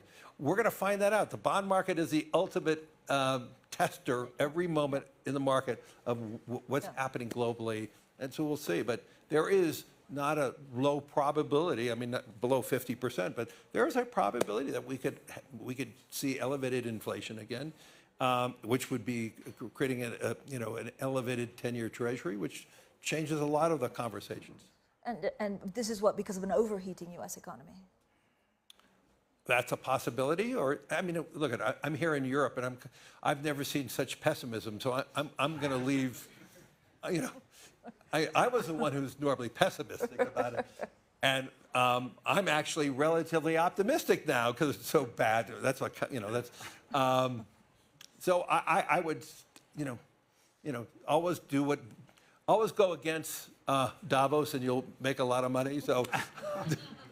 So the pessimism is so tangible about Europe. Yep. It almost feels like it's a nice counter trade. A good entry point. Fink, what about U.S. restrictions on semiconductor technology? Do you expect that to change? This has been an issue, frankly. Yeah, I think the Biden administration left a very difficult executive order on the desk of Trump, where really we discussed this already, speaking very frankly here, was a gift for another country, to China. That is, if you do not supply the necessary baseline technology to your allied nations, to your friends, guess who didn't call? They didn't call somebody else, because people cannot live without AI, without infrastructure. So I think there has to be a balance, what to restrict and what to share, and ultimately work with folks like us to build this global coalition. And that's the geopolitical issues that I referenced in my opening. It's larger than that's in the ether at the moment. Fink, are there active conversations that you know of either trying to restrict and you're optimistic about the outcome? I'm very optimistic that the next 4 years will bring a lot of positive changes. Okay. Well, thank you both for joining us for a good conversation around the world. Thank you so much.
Please welcome to the stage Marc Benioff, Chair, CEO, and co-founder of Salesforce, for a conversation with Bloomberg's Brad Stone. Hello, Marc. Hello, Brad. Welcome back to the Bloomberg House. Thank you for having me back. We were here 1 year ago today, much younger and more innocent. Yes, I can tell. Well, we're going to talk about AI. We're going to talk about Agent Force. But first, I want to test your patience a little bit, talking about the elephant in the room, which is, of course, President Trump. You have been understandably supportive and optimistic of the new administration, but I wonder how you kind of rate the week one executive orders, the tariffs on Mexico, Canada, and China, shutting federal DEI efforts, pardoning the January 6 protesters, ending EV subsidies. How are you evaluating things so far? Well, I think that, we can really evaluate that the current administration and what's going to happen by what we saw with Trump 1, which is that a lot of the things at the beginning are not exactly where we're going to be in 6 months or a year. So, I'm very positive. I'm just looking forward to seeing what's going to happen. And, it's a new day. And it's an exciting moment. I mean, I can't somehow get off my phone. It seems like there's another news story. I don't know how you're feeling. But I feel like every minute there's some new thing that I don't even know about. Like, you just told me like 20 things I don't even know. And that is the Trumpian... Hey, what do you think about this? I don't know. Jesus. Like, get my phone back to me. We'll keep doing that. I don't know if it was yesterday or today. Davos kind of messes with your perception of time, but Trump appeared with Sam Altman, Masayoshi Son, and your mentor Larry Ellison to announce Project Stargate. Tremendous branding there. And the number bandied about, I guess, was $500 billion. It's unclear whether that's real or not, to build new data centers and sources of energy to support the next generation of AI and U.S. competitiveness. How are you reading the practicalities of that alliance and the project? Well, I think the big news is that OpenAI is moving off of Microsoft, so you can see the real. Are you being facetious? No, you can see that this is a break with Microsoft. So Microsoft's not involved. This is the first time that OpenAI is moving into a non-Microsoft data center. This is really the result, I think, of Microsoft hiring Mustafa Suleyman and starting to build their own large language models, which I expect will compete with OpenAI very aggressively. And I think it's the end of the. This is the end of the OpenAI. A real Microsoft break in the alliance that was first forged. It almost put OpenAI on the map when Microsoft made a big investment. You really saw it here last year, even before Microsoft hired Mustafa Suleyman, who's an incredible computer scientist, as you know, is the lineage of Google, Inflection, now Microsoft. Sam and Mustafa were not getting along well on panels that they were on here at Davos. You can go back and see that. I remember one specific panel that I was in, and thought they were going to come to blows, but it didn't happen. And so, has Larry Ellison and Oracle, you think, stepped in as a technology partner or a source of funding for OpenAI? I can't speak to those specifics, but what I can tell you is that I think it's a big moment in the history of OpenAI that they're not running on a Microsoft data center. And how does it impact, I guess, Microsoft's competitiveness on AI going forward? We'll talk about Copilot and the like, but do you feel like, because of these developments, Satya and Microsoft are in an unfavorable strategic position? Well, I think, as you know, Microsoft doesn't have today their own frontier model. So they rely on OpenAI, and now OpenAI is saying that they're going to another data center structure. So it's a big moment. Right, and to just close the loop on Stargate, part of this is obviously driven by national security concerns and the idea that that it is vitally important for the U.S. to maintain this lead. I mean, do you share the concern and the urgency, and do you think China is close to AI parity? Well, you have, 6 questions in there, Brad? Let's kind of peel it apart one by one. I think that we're just seeing a incredible amount of investment in AI overall, which is because it's really exciting. Look at what's happening here at the conference I just showed you. You know that Salesforce has run the information management for the World Economic Forum for more than a decade. So all of everything that's happening here is running on Salesforce, and we've used our Einstein platform here for years, but this is the year that we're using Agentforce. So now you have an agent that's front-ending your app. app. You should probably define what that is. Okay, well, what it is you have the ability now to use an agent, a kind of almost like a digital worker, to help you to kind of get your job done. So here I am, I have my app, I'm on my phone, I'm normally just bringing up my World Economic Forum app, I'm going through trying to find all my sessions, when is Brad speaking, how do I know Brad, can I contact Brad? Instead, now I can just say to the agent, hey, when is Brad speaking, and will you contact him for me and help me make this happen? At Salesforce, we just deployed our Agentforce technology on help.salesforce.com, which is how we deliver help to our customers. 36,000 customers a week come to help.salesforce.com. If you had come there a month or so ago, about 10,000 of those customers have to move off and get support from human beings, and about 26,000 got resolved by our software. Now with Agentforce, only 5,000 are going off to human beings. So our 9,000 support agents have a little bit less to do because the software is able to resolve a lot of this on its own. And that's a very exciting moment that AI and agents can kind of give us this incredible productivity that we couldn't have, whether we're trying to navigate the World Economic Forum in Davos or where Marc Benioff is trying to answer his customers' support issues. Agents are making a huge difference in our ability to be successful. I want to come back to that, but I just want to make sure we answered the previous question on kind of AI parity between China and the U.S. I don't think there is AI parity today. Okay. No, I think that the U.S. has a definitive lead, and I think most of the analysis, and I think obviously you have a big shootout going on at the very top end of the frontier models between Google, OpenAI, and Anthropic. Salesforce is obviously an investor in Anthropic. We obviously have relationships with OpenAI and also Google. The Google technology, I think, is amazing. Neil Ferguson just wrote a tremendous analysis of the three models and kind of said it appears that Google So Gemini is a player now. I think Gemini is more than a player. It's probably ahead. Okay, and by the way, Dario preceded you on stage earlier this afternoon. He has an outstanding model and is doing a great job in his company. Okay, so back to Agentforce. You said less things for your employees to do with Agentforce, but does it also mean fewer employees? What are the ramifications of this kind of new age of agentic models going to unsupervised, do our tasks for us? No question. I mean, of course, in the history, look, technology is always getting lower cost and easier to use. There's not any, horses out on the streets right now going up, and now we have cars now. And in the same way, I think we should just think about the analogy I just gave you, which is that we have a lot less work for our support agents to do because we've deployed Agentforce at Salesforce. So I can redeploy that resource into other parts of the company. That's very exciting for me. I have plenty to do, so I can kind of say, okay, these folks can work on this now instead of being over here. Has it changed the arc of your hiring plans going forward? And what does the widespread deployment of this technology mean for, a full employment labor market? Well, that is really the powerful thing. We're in a labor market where it's really hard to hire people. There aren't people to hire.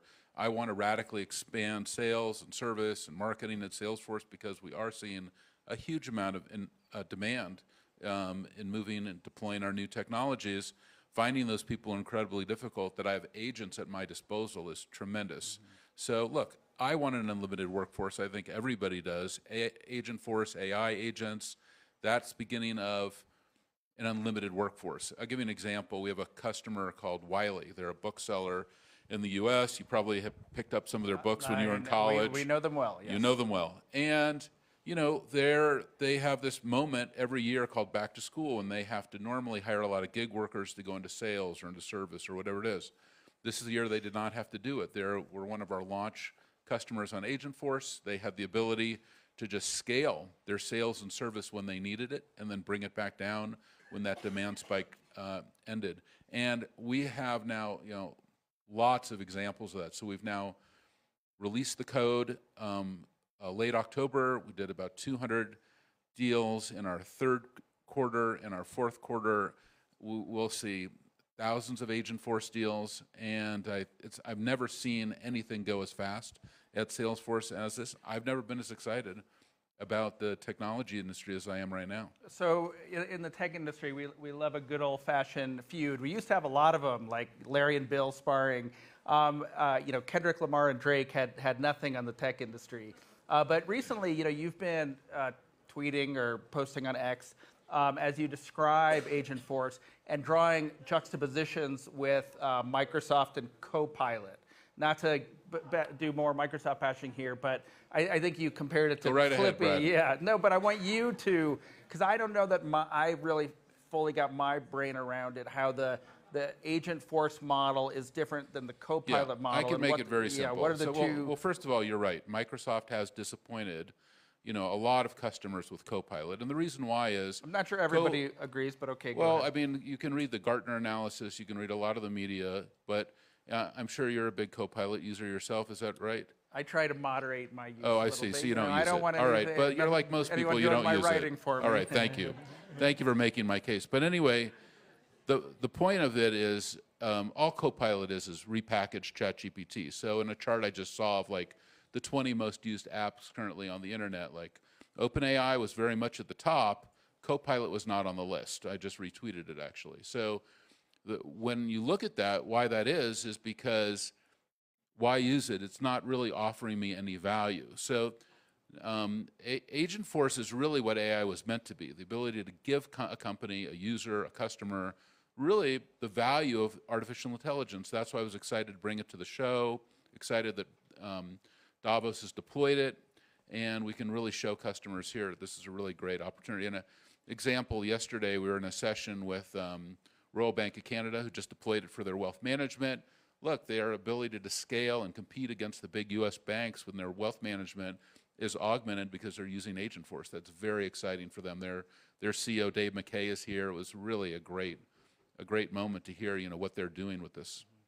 So before you mentioned the abundant capital flowing into AI, Anthropic, even today, there was news of another $1 billion from Google. Is there any case to be made that AI is over-invested at this point? No, there's not. I would say that we are really at a point where everything is changing. I think the evidence, like we just did a demo with your associate in the back here, where I just took out my phone and we were demoing the World Economic Forum app. And if we were here a year ago, we'd be looking at a very similar app, kind of going through what sessions are we going through, who's coming to the conference, I need to contact this person, all the typical things. And instead, I have this agent that I just can go right to and say, hey, do all this for me. That level of productivity, that's why in the third quarter of last year, we saw productivity rise in the U.S. without any additional workers. That really hasn't happened in a while. It's very exciting. There was an AI margin there? That I think that is exactly what is going on. I think AI is kind of kicking in. Right now, I'm writing the business plan for my next fiscal year, which starts February 1. And this will be the third year in a row that I'm working with an AI to write my business plan for the year. So I have a colleague. We will write different parts of the plan. And then I will talk to the AI and I will say, hey, what do you think of this? How does this compete? Presumably will this help me? Einstein, your own LLM, and not we have some great technology. And then I'll say, hey, how does this affect this competitor? How does it affect that competitor? And I have been shocked at how it's impacted me, that it has made me more productive, but also expands my own consciousness on what I should be doing and leading and moving forward. So AI is definitely a partner in how I run my company. I am paid to be a little bit more skeptical, and when you are, I didn't know that. How long have I known you for? And I never knew this about you. It's been a while. So but I'm so happy to know this about you. When I hear things like Larry, your former boss, Larry Ellison, saying today that there will be targeted vaccines for cancer using AI within 48 hours. I mean, it just feels like the exuberance is I don't think he means in the next 48 hours. No. I think what he's saying is... we understand. 48 hours within diagnosis. Okay, so what AI. So I've actually talked to him about what he's doing. It is pretty incredible, his vision. His vision is that, there's these amazing kind of cancer tests that have kind of been developed, like Grail and others, where you could get a blood test and it shows you if you have these fragments of cancer in your bloodstream and so forth, and then they go to try to find the cancer. In this case, and I'm not going to describe it as beautifully as he did today, because it's his vision. His idea is that you're going to be able to run that same test and then use AI to have much more affinity on what's really going on, and then be able to use the mRNA technology to develop a highly personalized vaccine for that cancer and eradicate it from your body. That is pretty extraordinary. Obviously, it hasn't happened yet, but the vision is awesome. And you know what? I think we should be looking for innovation in the world, and it's exciting to see someone like Larry Ellison having a huge vision for cancer. He has invested lots of his own money in cancer treatment and has centers in LA and in Oxford, and it's been very impressive to see what he's done. I want to hit a couple more topics before we are supplanted by a head of state. I think last year we talked about social media, and you sounded the alarm on misinformation and the lack of proper oversight. You've used some salty language, and in the last few months we have seen a retreat on moderation. What do you make of recent moves at Meta and the company formerly known as Twitter? And do you think it's dangerous? Well, I think my thoughts on social media is really well known, but I think that we need to continue to look at the fundamental reshaping of Section 230.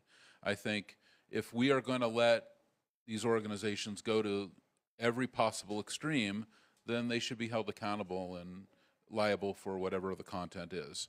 And I think that when we look at Section 230, it wasn't written for this kind of moment, and especially with the age of AI, this is a time when we have to go back and do that, and I hope that the Trump administration will evaluate that. They've made a number of comments along those lines, and I think that is appropriate to get rid of that regulation so that these organizations can be held accountable. And I think you're a journalist. You're held accountable for what you write and what you put on your platform. So should they. You have come to Davos in years past and made some pretty strenuous... So one thing we said was positive. Okay. So well, we still have good. 3.5 minutes. And you've made some pretty strenuous, laid out some strenuous climate goals. I think there was planting 1 trillion trees by 2020.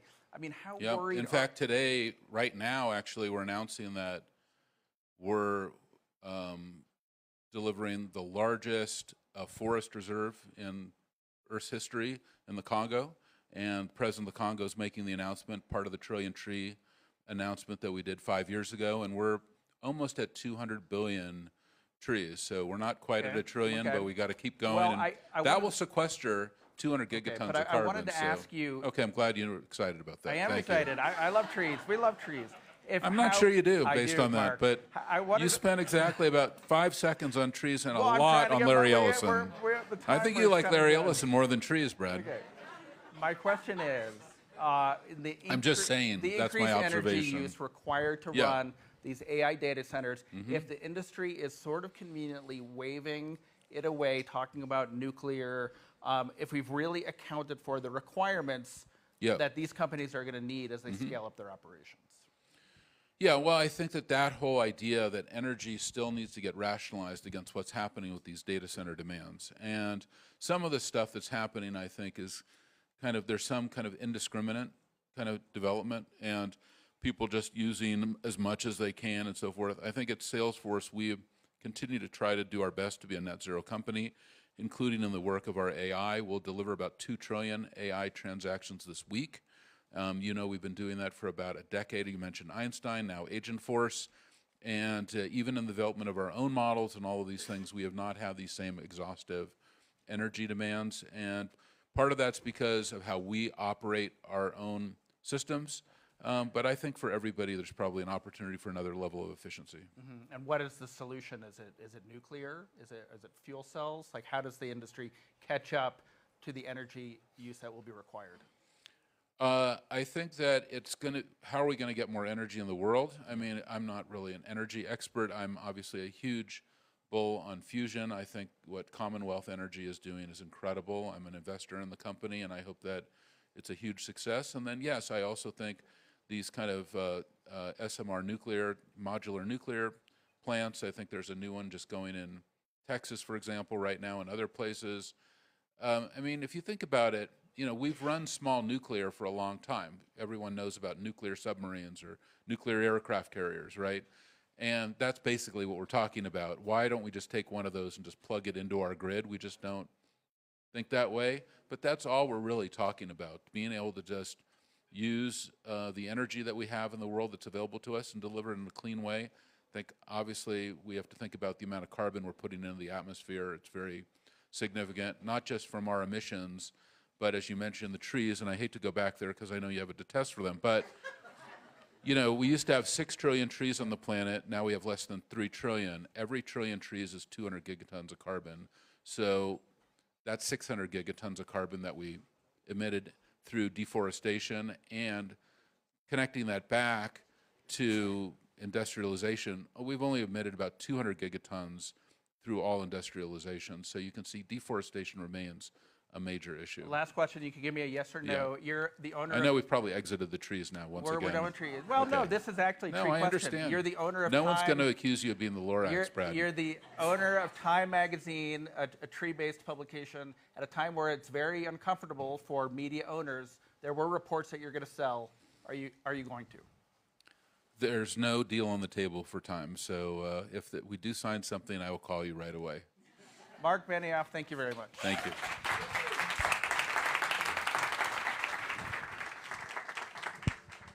Okay, audience, please remain seated. President Milei will be on stage in a moment.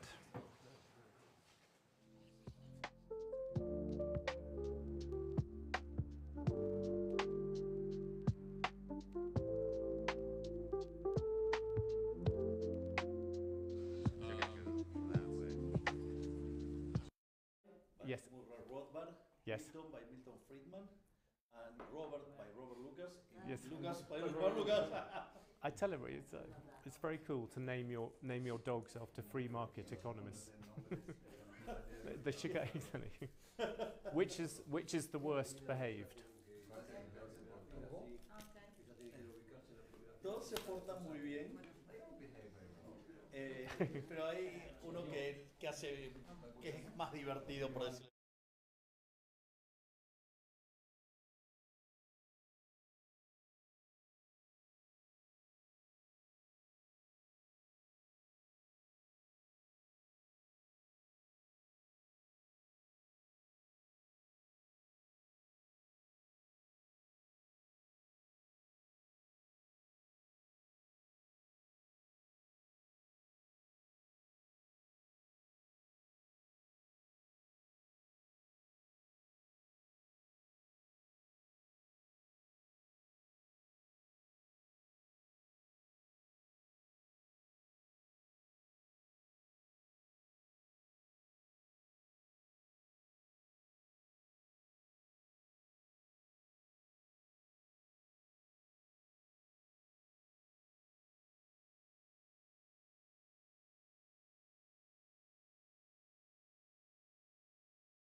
very much. Our next interview will be partly in Spanish.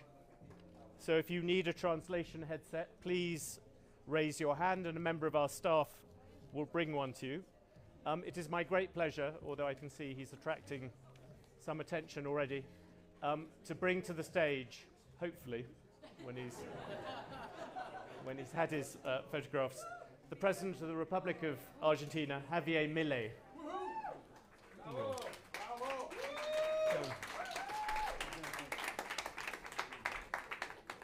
Thank you. President Milei, welcome. Gracias. Thank you. Very nice to see you again. You're the first person, I think, to get a clap as they come up here. Let's begin with the big news of the week. You are, I think, you are.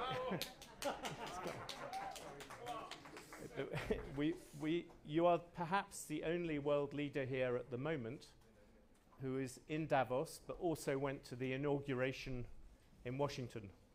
And I wonder, America was celebrating.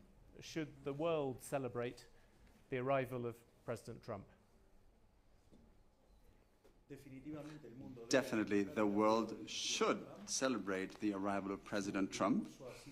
His speech was clear and decisive, and that golden era he proposes for the United States will shine a light for the whole world, as it will spell the end of the woke ideology that is doing so much damage to the world. One thing, though, just to push you a little bit, you have always been a free trader. You're a great fan of Margaret Thatcher and Milton Friedman. But President Trump is coming, and he is bringing tariffs, he's bringing protectionism. I wondered, how can a disciple of Milton Friedman and Margaret Thatcher like that kind of economics? Well, first of all, I am in no position to give an opinion on another country's trade policy. I think it would be irresponsible and disrespectful towards any country. On the other hand, I think that unlike other leaders,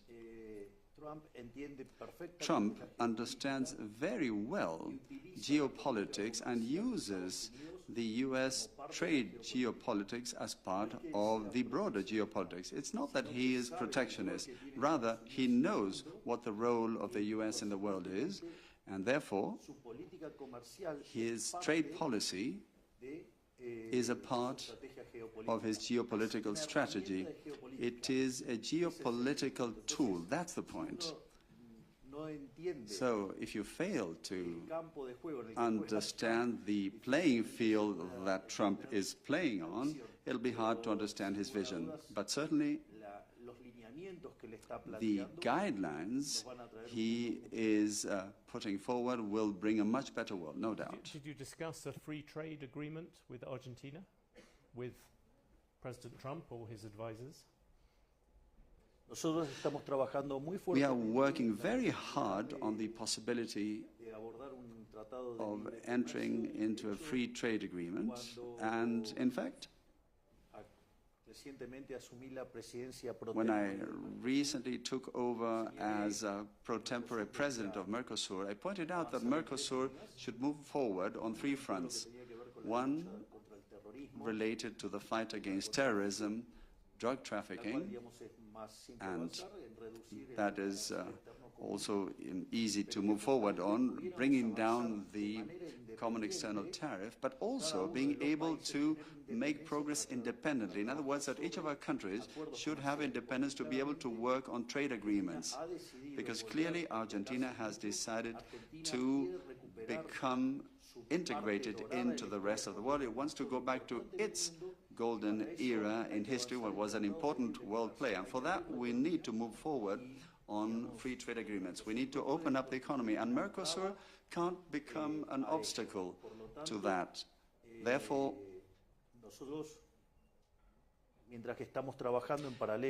while we work with the US government to move towards a free trade agreement, we also work indoors within Mercosur so that it won't be an obstacle to move towards free trade. So we're working very hard on that. Would you leave, very quickly, would you leave Mercosur to do a free trade agreement with America? Well, if the extreme condition were that, yes. However, there are mechanisms that can be used even being within Mercosur. So we think that it can be done without necessarily having to leave Mercosur as such. And it's also worth noting this, because often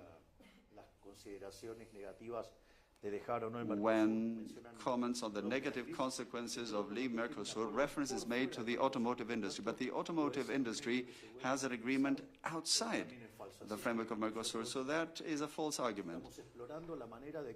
So we are exploring ways for Argentina to be able to open up to international trade. And why? Because the division of labor brings prosperity. Adam Smith said so. And 250 years later, Dad holds true. Adam Smith is still right. I'm always pro Adam Smith. Since I came and saw you in April last year, and I checked, you have actually done very well. I will pay you tribute. When I arrived last year, Argentina's inflation was more than 10% a month. Now you brought it down below 3%. Sovereign bonds were 50 cents. Now they're trading at 70. The economy is no longer in recession. You've done a lot by any measure, and that's one reason why people clap you so fiercely. But there are more challenges ahead, and one big one is capital controls. I know that you want to lift them, but can you tell me when you will do that? Well, if you will allow me, a little correction on the figures. First, retail inflation is now even below 3%, and we have a crawling peg scheme which includes a 2.5% limit, and since for 3 months we've been in line with the crawling peg, we've decided to bring it down to 1%. So induced inflation in Argentina now, consumer inflation, will go from 2.5%, our aim now being 1.5%. And the inflation that matters is wholesale inflation. That's what counts, because it's not contaminated by tariff effects, and it's the one on utility rate effects. When we took office, it was 54%, which is 17,000% annualized, and the latest wholesale inflation data pointed to 0.8%. So on the wholesale front, for several months now, we have had deflation in dollars. And regarding economic activity, the third quarter, which is the one for which we have the latest GDP data, the figure was 3.9%. So if you annualize that, Argentina is expanded at 17% annually. And if you take the floor in the economy in April, when it bottomed out, we could be talking about 10 or 11% expansion annually. And let me say this, which is very important. We have just really done away with all economic theory handbooks. Generally, it is said that during a recession, you need to pursue expansionary fiscal and monetary policies. However, in our case, amidst the recession, and besides we really had the components of the worst crises in Argentina's history. We had monetary imbalances similar to those in the time of the Rodrigazo crisis. We also had central bank account imbalances even worse than prior to the 1989 hyperinflation under President Alfonsín. We had social indicators that were even worse than those just before the convertibility program. And when you look at other cases in which these large-scale adjustments need to be made, our fiscal adjustment was 15% of GDP. So 10 and 5, central bank and treasury. history. And when you look at other experiences, normally GDP tends to fall about 15% in such circumstances. And the way the figures stand, the year should be closing with a 2% fall. But the interesting thing is that the statistical drag was 2.8% as far as the fall is concerned. So the economy is better off than what we received, and so much so that when you look at the deseasonalized series for the monthly economic activity indicator, November is already above the level when we took office. And why? Because, you see, the interesting thing is we made the largest fiscal adjustment in history, and during a recession we lowered inflation from 54 to 0.8%. And in dollar terms, we have a deflation. But at the same time, the economy has expanded. And we inherited monthly poverty of 57%, and now it will be 36%. So we brought it down by 21 percentage points. This means that we have lifted some 10 million Argentines out of poverty. You've done a great job, and that's what I said, and you have now said at even greater length that you have done a great job. Bueno, pero hay que ponerle precisión a los números. I just wanted to make sure we got the figures right. You will eliminate capital controls sometime this year. I wondered, can you be more specific? Will it be the first half of this year or the second half? Nosotros siempre, o sea, nosotros estamos comprometidos. We are committed to lifting the currency controls and capital controls. We are committed to that because we believe that the controls are an expropriation tool on the part of the public sector.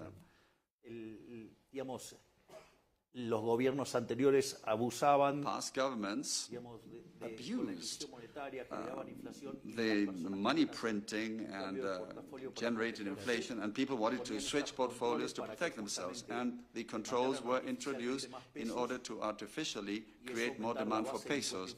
And this increased and expanded the base of the inflationary tax, which was really cheating people out of the money. So these controls not only restrain freedom, but go against property rights. And as a libertarian, I respect the right to life and property, and of course I'm going to do away with it. But I'm a libertarian liberal. I'm not just a silly liberal. I'm not going to actually deviate from that, because it's about flows and stocks, you see.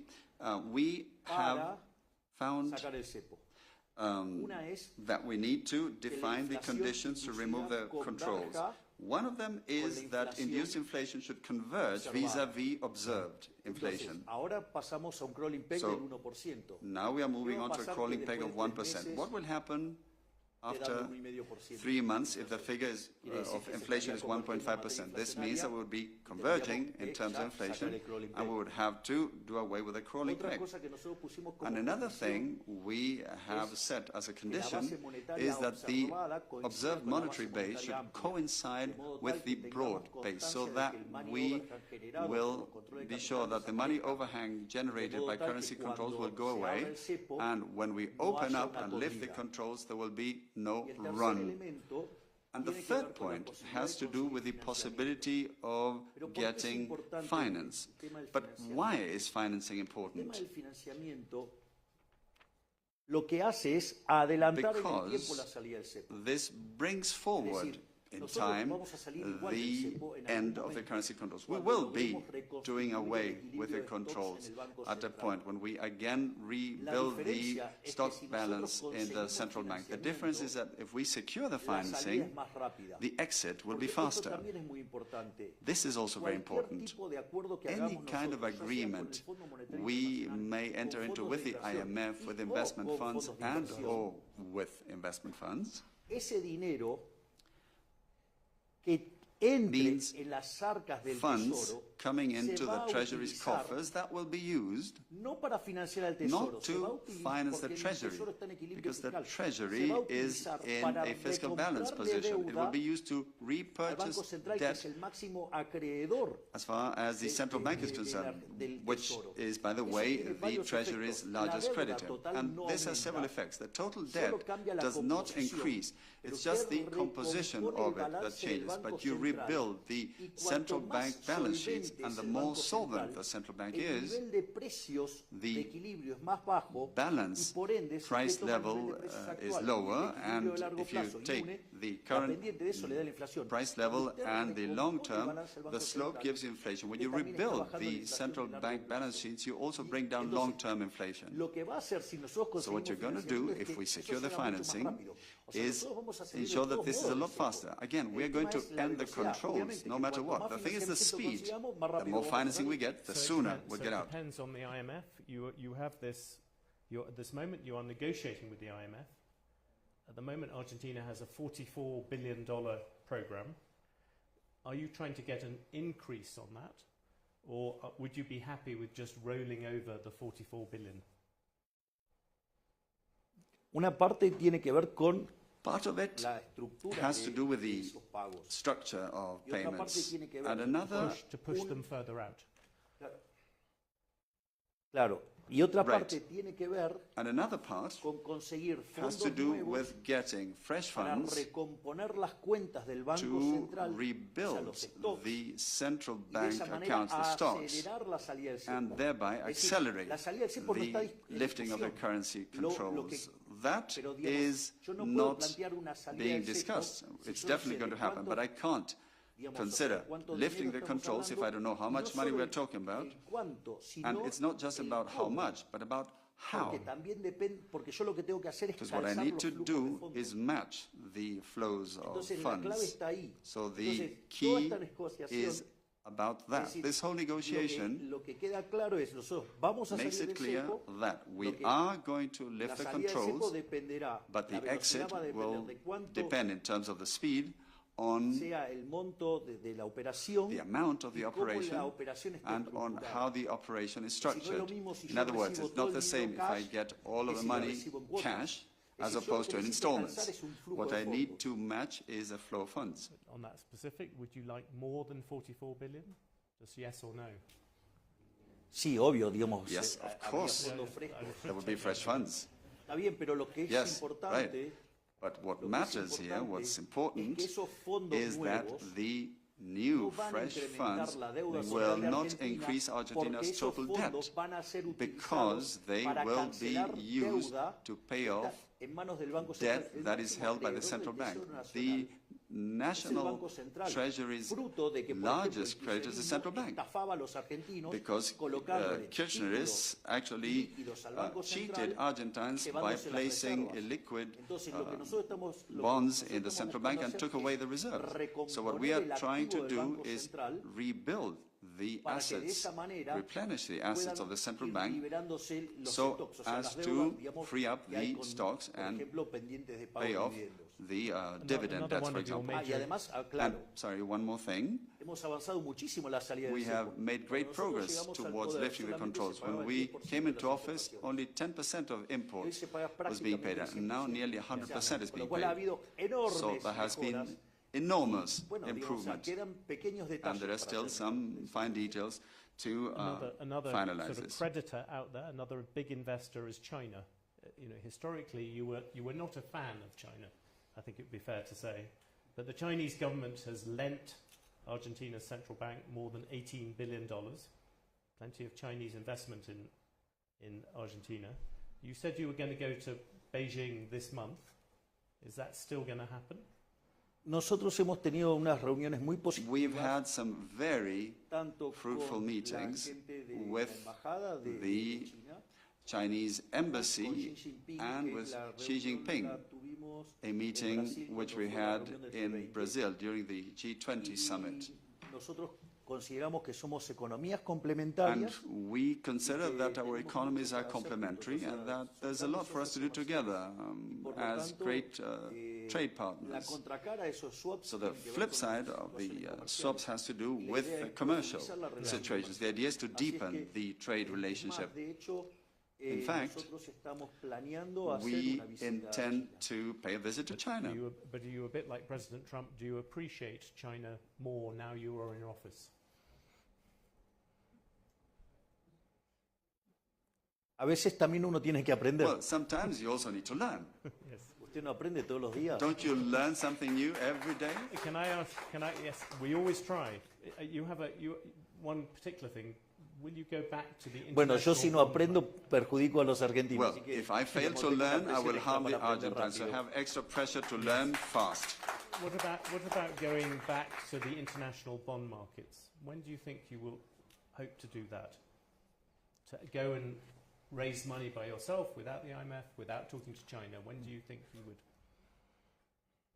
A ver, nosotros eso, a ver, si usted se fija, well, if you take a look, when we won the election, country risk was about 3,000 basis points. When we took office, the market was starting to believe because country risk had gone down to 1,900.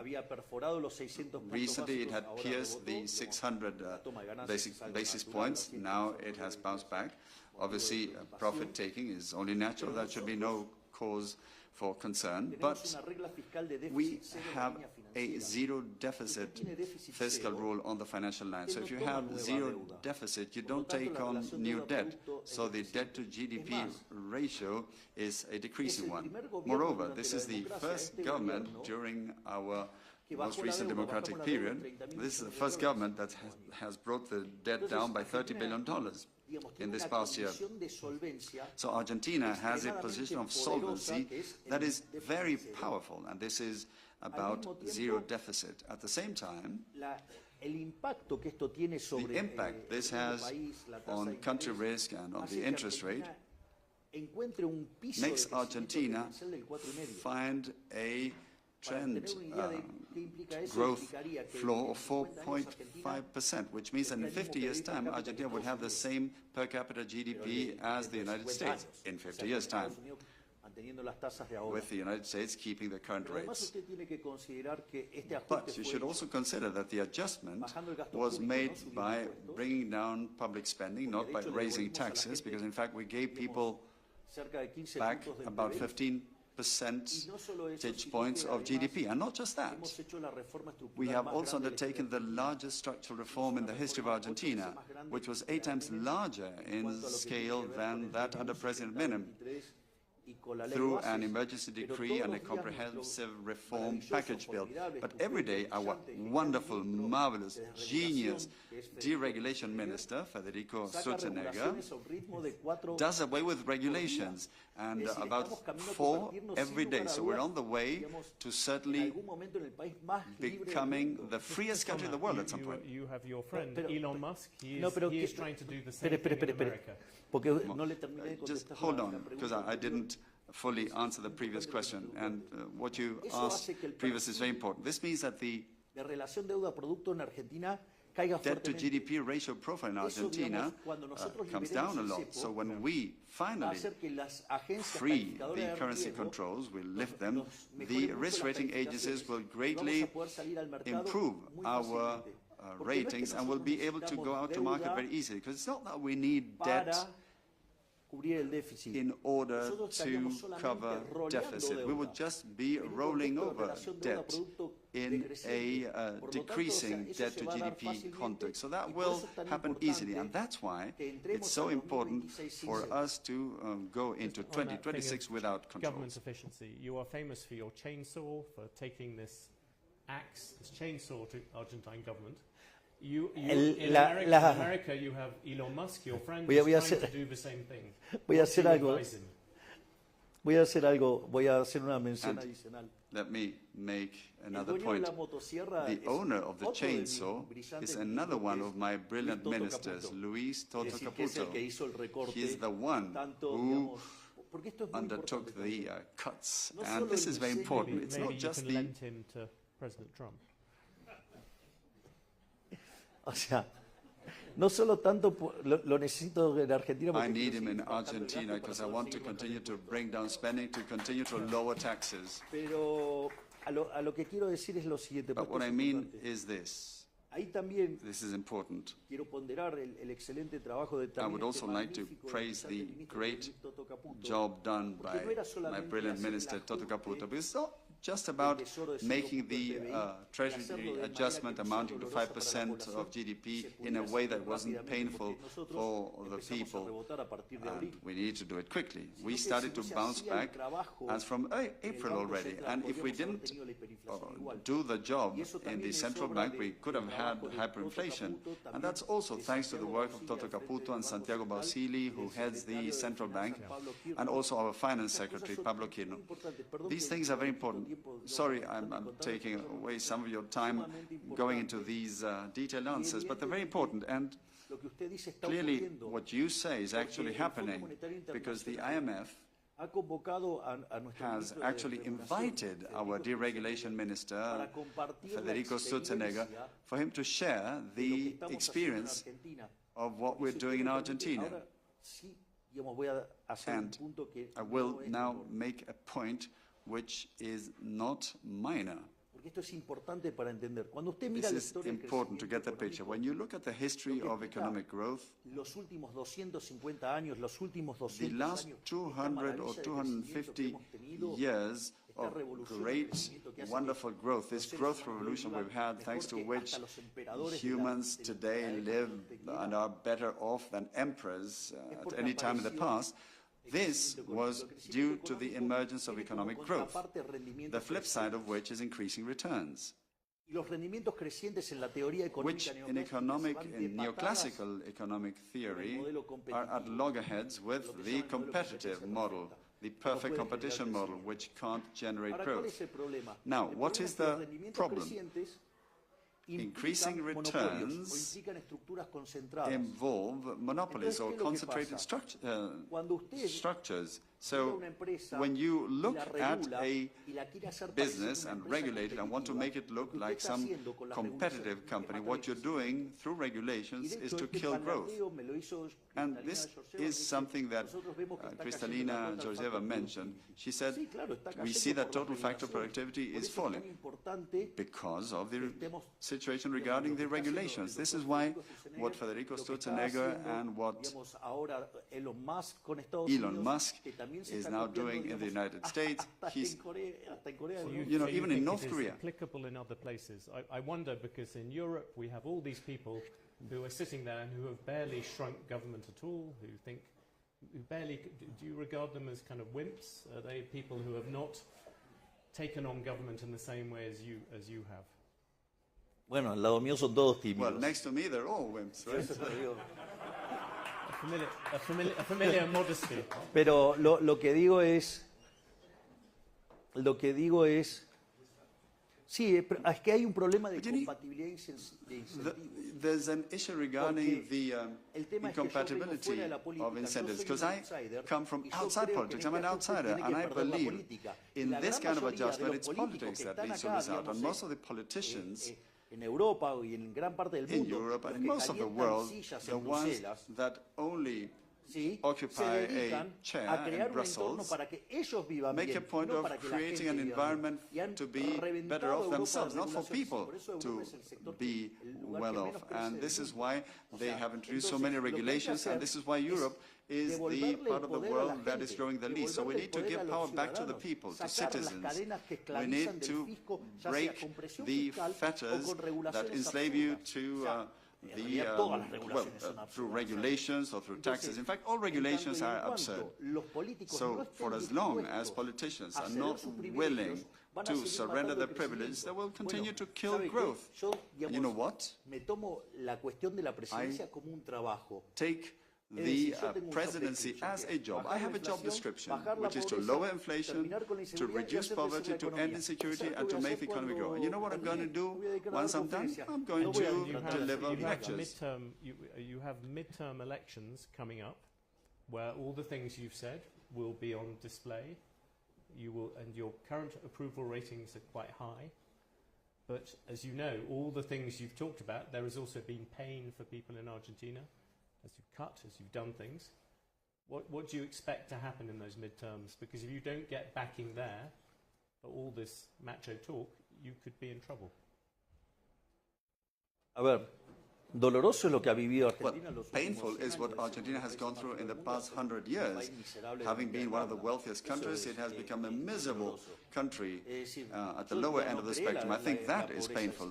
I didn't create 57% poverty. I only inherited it. What I did was acknowledge the fact. I brought it down by 21 points in a year, and I adjusted the economy and politics, and still the economy expanded. So I didn't apply a painful recipe. I gave freedom back to the Argentines and improved the earnings. The average wages in the formal market went from $300 to $1,100.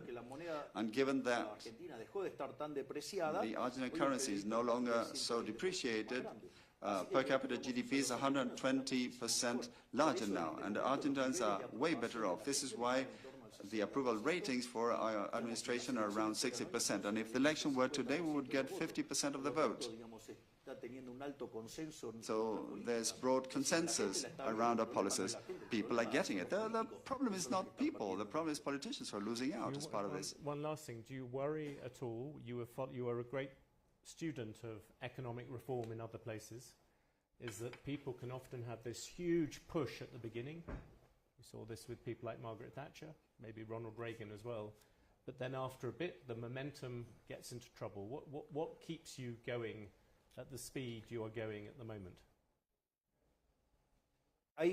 Esto es muy importante lo que usted acaba de preguntar. Well, what you've just asked is very important, because we look at politics on three fronts, on three lanes. One is management, administration as such. We've lowered inflation, the economy is growing, poverty has really come down tremendously, and insecurity is a thing of the past. So the administration is working. And what we have achieved in our administration is so important that our brilliant security minister went to the IMF to explain how we managed to maintain social order even amidst such a huge adjustment. The other track, and we've got the person in charge here, that's the political track. We are building our own political structure, and that's my sister's responsibility. And whereas many have tried to build their own parties and they've spent 5 or 10 years without being able to do so, my sister managed to do this in only 5 months. So congratulations, boss. And there's yet another element that is crucial, what we call the culture battle. Economic achievements do not suffice, nor do political achievements. If society, if the people fail to understand that the road to prosperity is about embracing the ideas of freedom, they may have an administration term or two, but three, but that will be lost. To change the culture? No lo sé. I wish I knew. What I do know is that I need to give it a try, and that's what we are actively working on too. President Milei, thank you very much for talking to Bloomberg. I want you all to thank President Milei for joining us today, and I would ask that you stay seated as he goes out and try not to mob him too much. President Milei, thank you very much. Muchísimas gracias. We've discussed many things. This concludes. Sorry. Mis muletas oculares. Oh, yeah, very important. My eye crutches. This concludes our editorial programming for today. Join us tomorrow for brunch at Bloomberg, where we'll be joined by Diane von Furstenberg, as well as the Director General of the European Space Agency. Thank you.